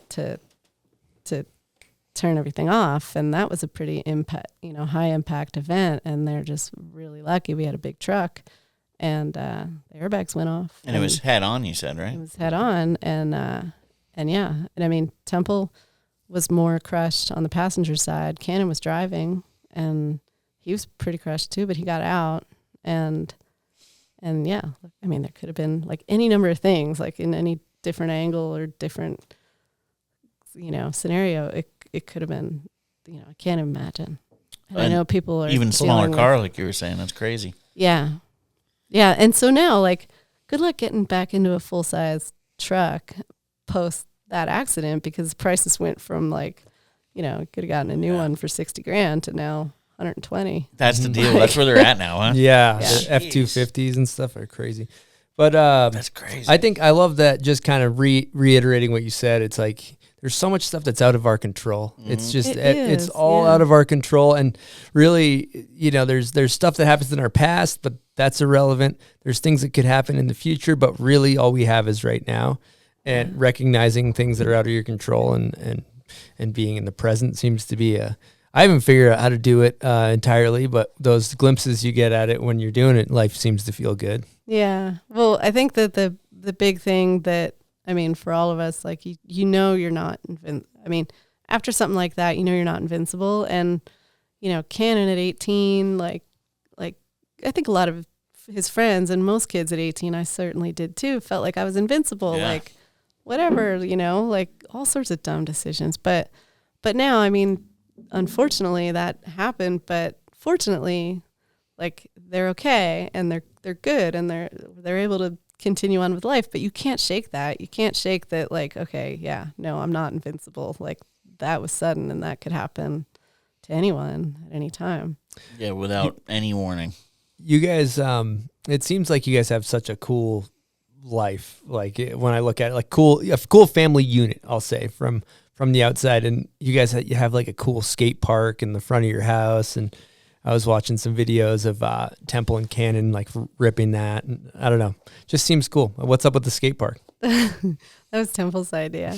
You should have seen what he wanted to put in there. We moved into that house, had a big muddy driveway, so like definitely we wanted to cover it up, and we knew that we were going to dive in and do concrete for a portion of it. But he had something designed with like an 8-foot bowl in the middle of the driveway, and like, but we reeled back on that once they actually started to dig the hole, but it was just too much. I mean, you can't have that kind of stuff in your driveway. We live in a neighborhood with nice neighbors. Oh, like a full-on normal neighborhood. They're like older folks, and most of them are retired, and like it had to at least appear to be a plaza, and really it is. There's planters, and like there's a roundabout. Like it is a beautiful plaza. We can have dining table in there, but there happens to be like soft corners and no 90-degree transitions. So we built transitions in there. There's a little pond and yeah, the flow of it has worked out well for Cannon. He's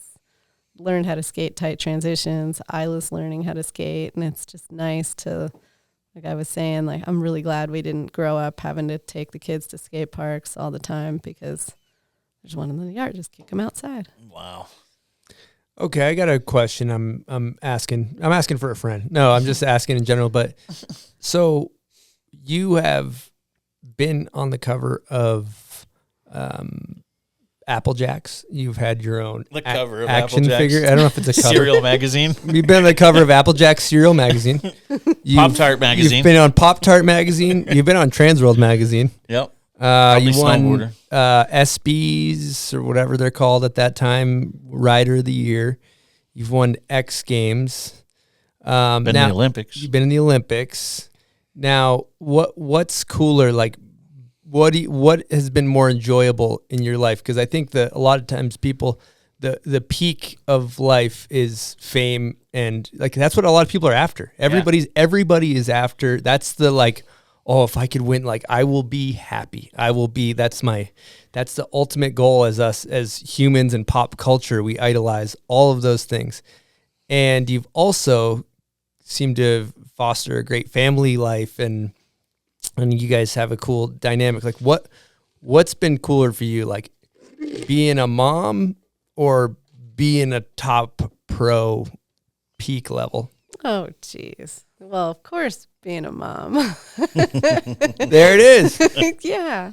No, I don't see, but you say of course, but I don't know that it's, I don't think it's of course for a lot of people's minds. Yeah. Or until they go through both, maybe. Yeah, until they go through both. Yeah, I mean, ultimately, like when people want to be famous, like why do you want to be famous? Because you want to be rich? Because like you want people to love you? Or like you want admiration? And if it's you want money, like what do you want to do? Like what will that money buy you? Like why do you want to be wealthy? So you can have more freedom? And then like if you have freedom, like what are you going to do with your time? And like all those answers come back to family. Like for me, I don't know. I appreciate money. I like money probably more than most. And it's okay to want more of it. But like, I'm clear that like, I want more of it because I want more freedom of time with my family. And I, want those times to be more like, or less limited by financial constraints. And I want to be able to travel and like go visit other family and my family. My family's all still back east, and I want to go surf more and like, but yeah. So being a mom for sure, because then you have a team. Wow, that was Yes. a life hammer. You just dropped a Life life. hammer. That was a life hammer right there. The way you just dissected fame and like why so you can be more Yeah, loved. that Was was some beautiful. straight samurai sword black belt Samurai. stuff. You just samurai sworded us with that. That was dope. great. No, but I do think there is a fallacy of like it's an interesting thing. Like sometimes I think everybody's after fame and fortune, and then it's funny when you see people that have walked that road. They're kind of up there and they're waving down. They're like, they're "Hey, it's chill. not up here, guys. Yeah. I made it. I can assure you don't need to come up this road. You Yeah. know what I mean? Like I Yeah. feel that way sometimes. Yeah, I think that you hear that. I mean, so I hear a lot of Fortune 500 CEOs or whatever the top level executives aren't necessarily happy. Yeah. Like I don't know. You just got to be clear on what you want and why you want it, because it isn't like fame will buy you that happiness, but money can buy you happiness if you use it for freedom. Use it properly, yeah. Yeah. There's I a think. famous quote from Jim Carrey I saw, Jim and Carrey. he was like, "I wish everybody could be rich and famous so they could realize that they don't. It's not it, basically. Right. In other words, but yeah, Yeah. it's cool to see somebody. But you've walked through all Yeah, that. that's You've cool. been through, and it's interesting how some people go, like they really lean into that Hollywood life and that Hollywood identity and really go that direction. And you went, well, I'm at the ESPN awards, but I want to be with like my family or whatever. I think it's cool to see how you've navigated that. I love a good award show, though. Yeah, totally. All right, we're going to take a quick break and talk to you guys about Bubs Naturals. Now, what is Bubs Naturals? So they're a company that makes all kinds of products, but the one that I like the best is their collagen protein powder. Now, I like to take this, mix it in a smoothie. I take 2 scoops, throw it in a smoothie with some blueberries, banana, almond butter, some chia seeds, some oat milk. Mix it all up. You got yourself a great smoothie.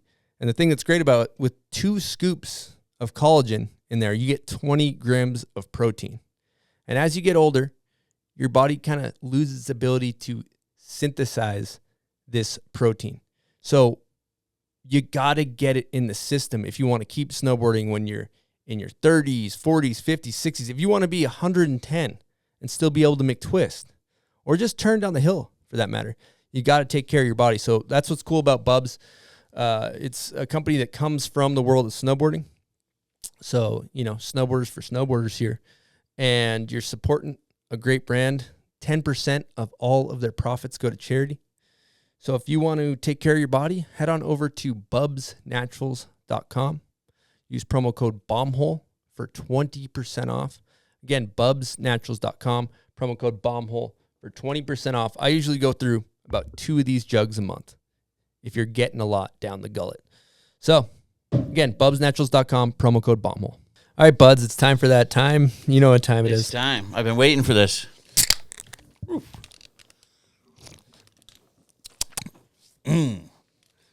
Delicious. Buds has been alive since 1701, and he's had a lot of beers. A lot of beers in my day. And actually, even through Prohibition, I believe. made it through Prohibition. It was Yep, tough. churning butter and things like that. How is that? How's that stack up against the Prohibition moonshine? It's cheaper and it's more fun. Cheap, fun beer. Yeah. All Pub right. beer. Get yourself some pub beer. Oh, yeah, I'll play the theme song. Welcome to the Pub Beer Crapshoot. All right, Barry, you just got to roll the dice that are in front of that pub In beer front of this can. Pub beer can. Yep. 2 dice. Roll 'em. Gun Gear logo is a 6. 2 dice, we'll tell you. 7. 7, I like this one. Is that not a 7? Goon Gear's a 6. Oh, it is? It is a Gun Gear logo, okay. 7, who's one of your favorite people to party with? Me? Can I say Temple? You can say whoever you want. I mean, it depends on what kind of party we're talking about. Well, we could give a couple, like, all right. I mean, every night's a party with Temple. Okay. I mean, like, dinner party and like, you know, I mean, like a day too. Like, I love. He's fun to be around. I enjoy his sense of humor, and we have a good time. You guys party. Good That's answer. awesome. But other parties, like an awards party. Awards or party, something? who we got? Caitlin Farrington. Woo! Nice. Okay. So you ditch Temple if there's an awards party. Oh yeah, he wouldn't want to go. He wouldn't even go. No. There's another question I wanted to ask. If you rolled a 10, it's perfect 10. What's the biggest prize check you've ever won? Curious about that. I think 10 grand. I don't think they've got much bigger than that. Due to inflation, that's like 30 grand though now. True. Yeah. And I remember that was like a combo. Like there was a big air, which was a small air, and a pipe, and like a slope. That was a combo win? Flow style. We had to do all three, and you had to like come out ahead of everybody after all three were crunched. So it was a lot of work. Yeah. I don't think, Claw your way to even the X top. Games, I don't think, and maybe 8 grand or maybe it was 10 at the end there. I probably wasn't winning gold when they went up above 10 grand. Okay, I'm asking for a friend. Again, another question. No, sometimes people come to the Bomb Hole for snowboarding and they learn a little bit about life. But you guys have a great family, you and Temple. What are the ingredients to a successful relationship/family unit? Oh, well, I mean, you got to find humor. You got to enjoy the person. I don't think that that's like something you can script out or give somebody instructions on how to find that, but you need to have that connection because, I mean, there's a lot. We were traveling apart for a long time, and I mean, you still like we had to talk on telephones and like payphones and stuff. But yeah, I think being able to laugh with them and have fun with them and have those like common, like I don't know how families that like don't enjoy at least some of the activities together, like I don't really like to mountain bike, sorry. But I mean, Temple loves mountain biking, but we do have surf and snowboarding that we prioritize for each other, or like that we like to do together. And you kind of have to get like on the same page with priorities. Otherwise there's an imbalance there. And, and respect for the other person's priorities if they're different. I love it. We're learning. This is a big learning session. What stance is everybody in your guys' family? Cannon is the only regular footer. I thought you guys were maybe all goofy. I was wondering about that. He's regular. And Temple actually kind of, I don't know when he figured this out, but when Cannon was little, I mean, we were still both pretty on the free roaming program, and we had a van, and we traveled around, and I remember Temple riding with Cannon when he was this little baby, but he had him in the front pack, and probably did a lot of trips, a lot of riding with Cannon in the front pack. So if Temp's goofy going this way and Cannon's facing Temp, he's looking down the hill regular. So we started to theorize that maybe he turned regular because that's how he always approached the hill, because he was so you used to flying down the mountain like that. Yeah, like that's interesting. We did a lot of hikes and nice POW trips, and he was always on the front. Always used to go in that direction. Yeah, so that's interesting. For him, maybe that's just how he started to see the downhill motion, and came naturally when he started. It was skating. most comfortable. Yeah, I was wondering about that because But a lot of goofy. Yeah, you're goofy. Temple's goofy. Isla's goofy. Yeah. There's a lot. I was thinking about like goofy-footed kind of Mervin, like Jamie Lynn is goofy. Jesse Burtner's goofy. He's kind of got some goofy powerhouses over there. A lot of goofy powerhouses. Like then there's like Peter Lyons, Northwest. He's goofy. You're not going to play the goofy rag game with me, are you? No. But there's a lot of like Northwest legends that are goofy. I was just thinking about that. Wonder if there's something in the water there. Yep. The old goofy reg game. So now it's time for Name That Stance. You know what it is time for, though, is hot takes. And I will say, Barrett, you and Jamie are probably named 1 and 2 for GOAT. Oh, that's true. Are you going to name yourself for when we get to that? Or? No. Oh, okay. That would be so sick. That would be pretty tight. All right, we're started off. First one we always ask, the Michael Jordan and or GOAT of snowboarding, both male and female. Who you got? Okay, well, I'm going to give it to Jamie Anderson for female. And for all the reasons I've probably already talked about, most of them, but the fact that she is 100% her own. She's defining the sport as she goes. She's not doing it anybody else's way. And she's powerful and graceful, and and she just like she has the power to do it her way and to like for other people to follow. You know, like that's what I think of Michael Jordan. Like people will follow. He set the trend or he set the standard. And on the guys, I've tried to think about this because I knew I was coming. I was going to have to answer this question. And I'm going to go with Danny Cass. Woo! I love that answer. Have we got that in here before? I think we've got it Maybe once or once? twice, but I love that answer. Great. Well, for a lot of the same reasons. Because, I mean, he, like, did it his way. And he, like, super fun personality. And he just kind of always... I mean, he had his own goals. He wasn't going to follow a path that somebody else said. He was going to set a new standard. He started his own brands, and he went to the Olympics twice, won medals twice, lots of other medals too. But besides that, it's more like his style, his creativity, and now he's back, giving back to the sport and coaching and influencing the next generation. Plus, he would make my top 10 list of people to party with too. So would Jamie, for sure. Solid, well thought out answers. Most underrated. All right. Well, most underrated. I mean, there's so many underrated riders. I definitely think Jason Robinson comes to mind. Woo! Great Solid answer. But I mean, he's not underrated. Anybody that knows him rates him right up there. But I just think that he's incredibly talented. Maybe never got the spotlight that I think he deserves.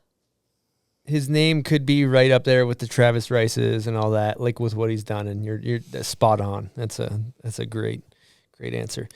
Okay, next question is steel, aka rails, or powder? What do you got? Powder. I never could hit rails. Okay, best style ever. Best style ever? Oh, I mean, it depends on the terrain. Like when I think of style, like Jamie Lynn. For sure.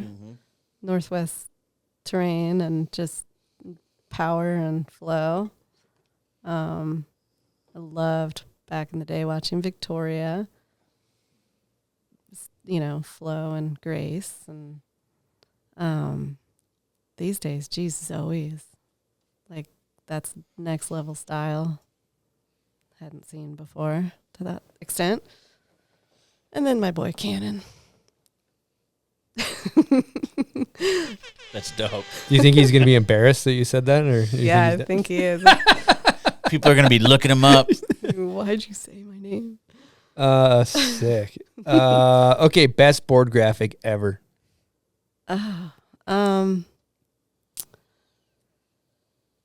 Geez. I mean, you know who I work for, right? I think there's just so many good ones, but I think about board graphics.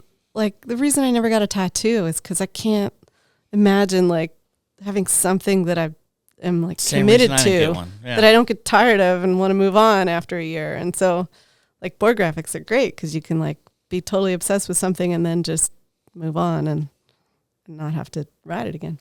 But I do think LibTech had some of the best early graphics, and Matt Cummins, pool skater one.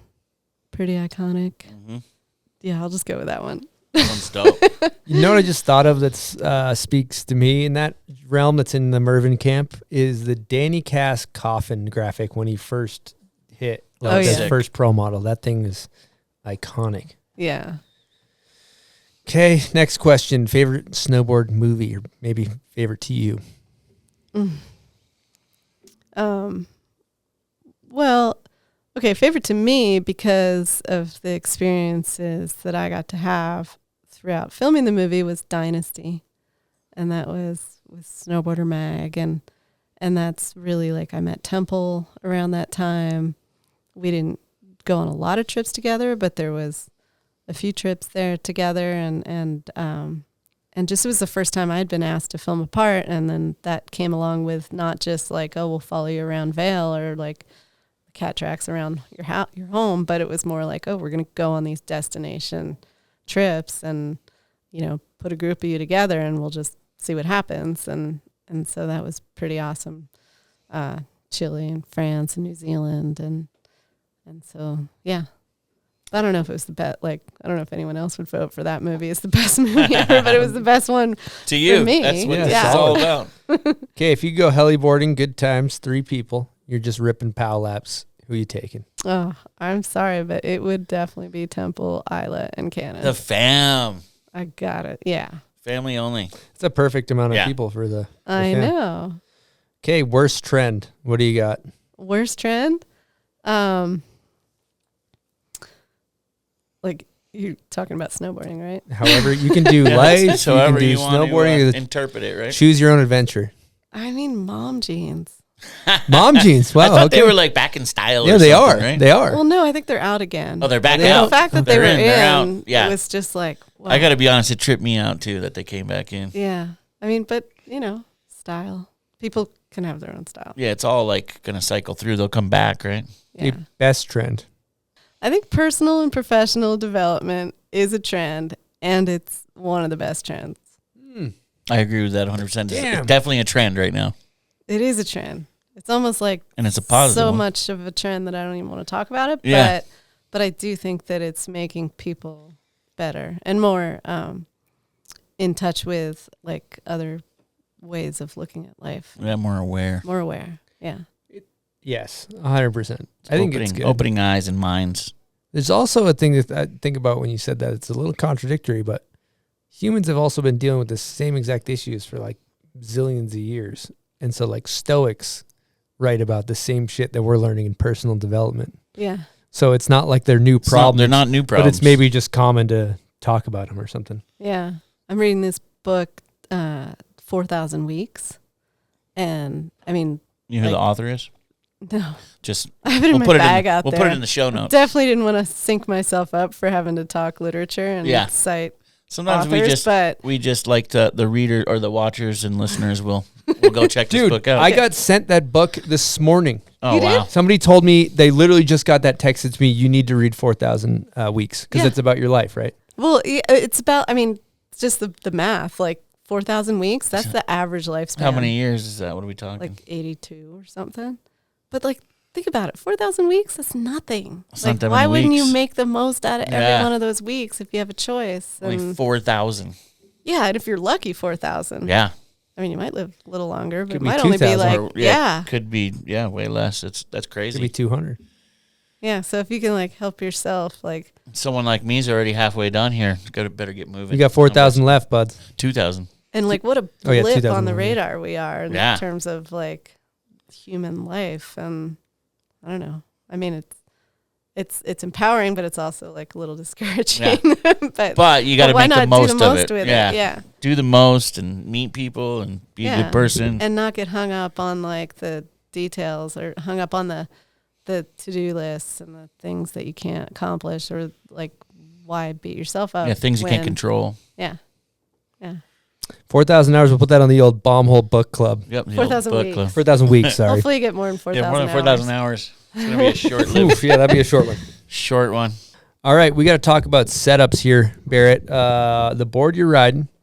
Should I pull it out? Sure. I mean, well, they can see it over your shoulder. You can maybe just make sure you're talking to the mic. That's the most important thing. Yeah. So what are you riding? What are the bindings, angles, the whole kit and caboodle?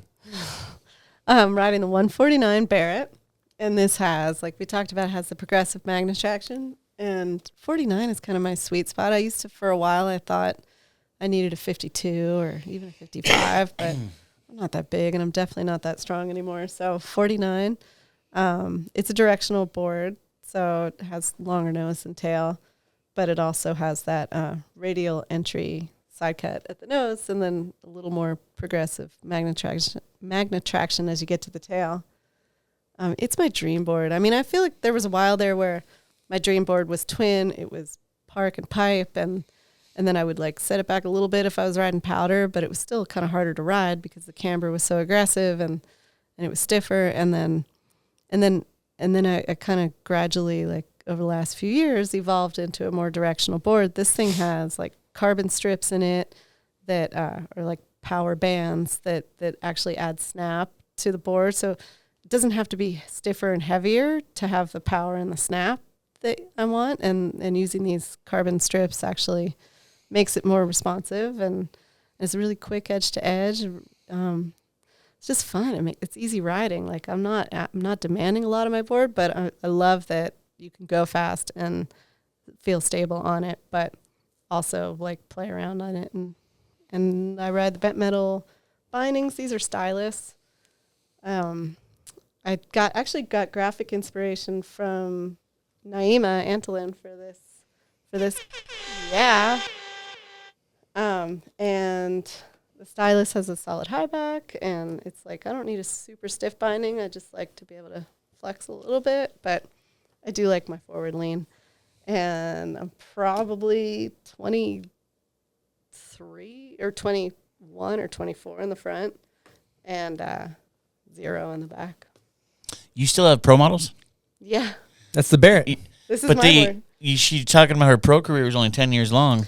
I know, but it's I'm like gonna go 20 it's more on like it. a design series now. Yeah, it's got your name on it. I know, but it's like a design series because now I've taken all the knowledge from all the years of working on the entire board line, across the spectrum, and this is really like built out to be just the perfect free ride. Let me ask you freestyle a free ride personal board. question: do you still get royalties? No. Okay. Design That's been series. a while. Yeah. But you're also an ambassador of our sport. Yes. We got to make sure we take care of the ambassadors of our. Well, and talk about the our knowledge sports. she has going into this board after this many years too. Yeah. Well, it's validating when you get, like, I think there's some pretty good awards coming out, like board tests on this model, and like just to be able to like put riders on it. Like Caitlin just went to Chile on the split board, and like it's nice, or Argentina, sorry, but I love getting feedback from other people because I don't ride enough variable terrain to like really test it, but to get it out on people that are riding The way she might, huh? Yeah, or like, it's not always like I generally like to ride when the snow's good. Yeah. Or at least like carvable and then hopefully powder. But if I can get other people testing all the boards in different terrain, then that just adds value to. I thought it was just always powder at Baker. Yeah, it's always powder. That's what it seems like from over and here. It's always raining. When you're looking Seattle at the gram. Yeah, it's like raining down low and there's just always powder. Someone's jumping over a road. Yeah. No. Sun going on. I saw a photo. You jumped the road gap. I did. Wow. One and done. Just one? Did not want to do that again. Bertner's never jumped it, so that's cool. I know. Well, I think that back when I jumped, actually I jumped it with Temple one day and Brad Holmes, skier. What was that all about that day? Was it pretty scary? Or? It was pretty good snow, but like we didn't put a lot of effort into building the run-in. And I know that now like it's definitely like there's a more like people have put more time into like dialing in that run-in, because that was the scariest part, was like literally Brad was the first one to go skier, like just no problem, like loop-de-loop, bumpity-bump all the way in. Yeah, no stress. And then just took off, and I was way more scared about the run-in and afraid that if, you get pitched off to the side, like there's not much room for error. And it was definitely scary, and I should have like just taken more care in the run-in, and it would have had more fun, like a session. But yeah.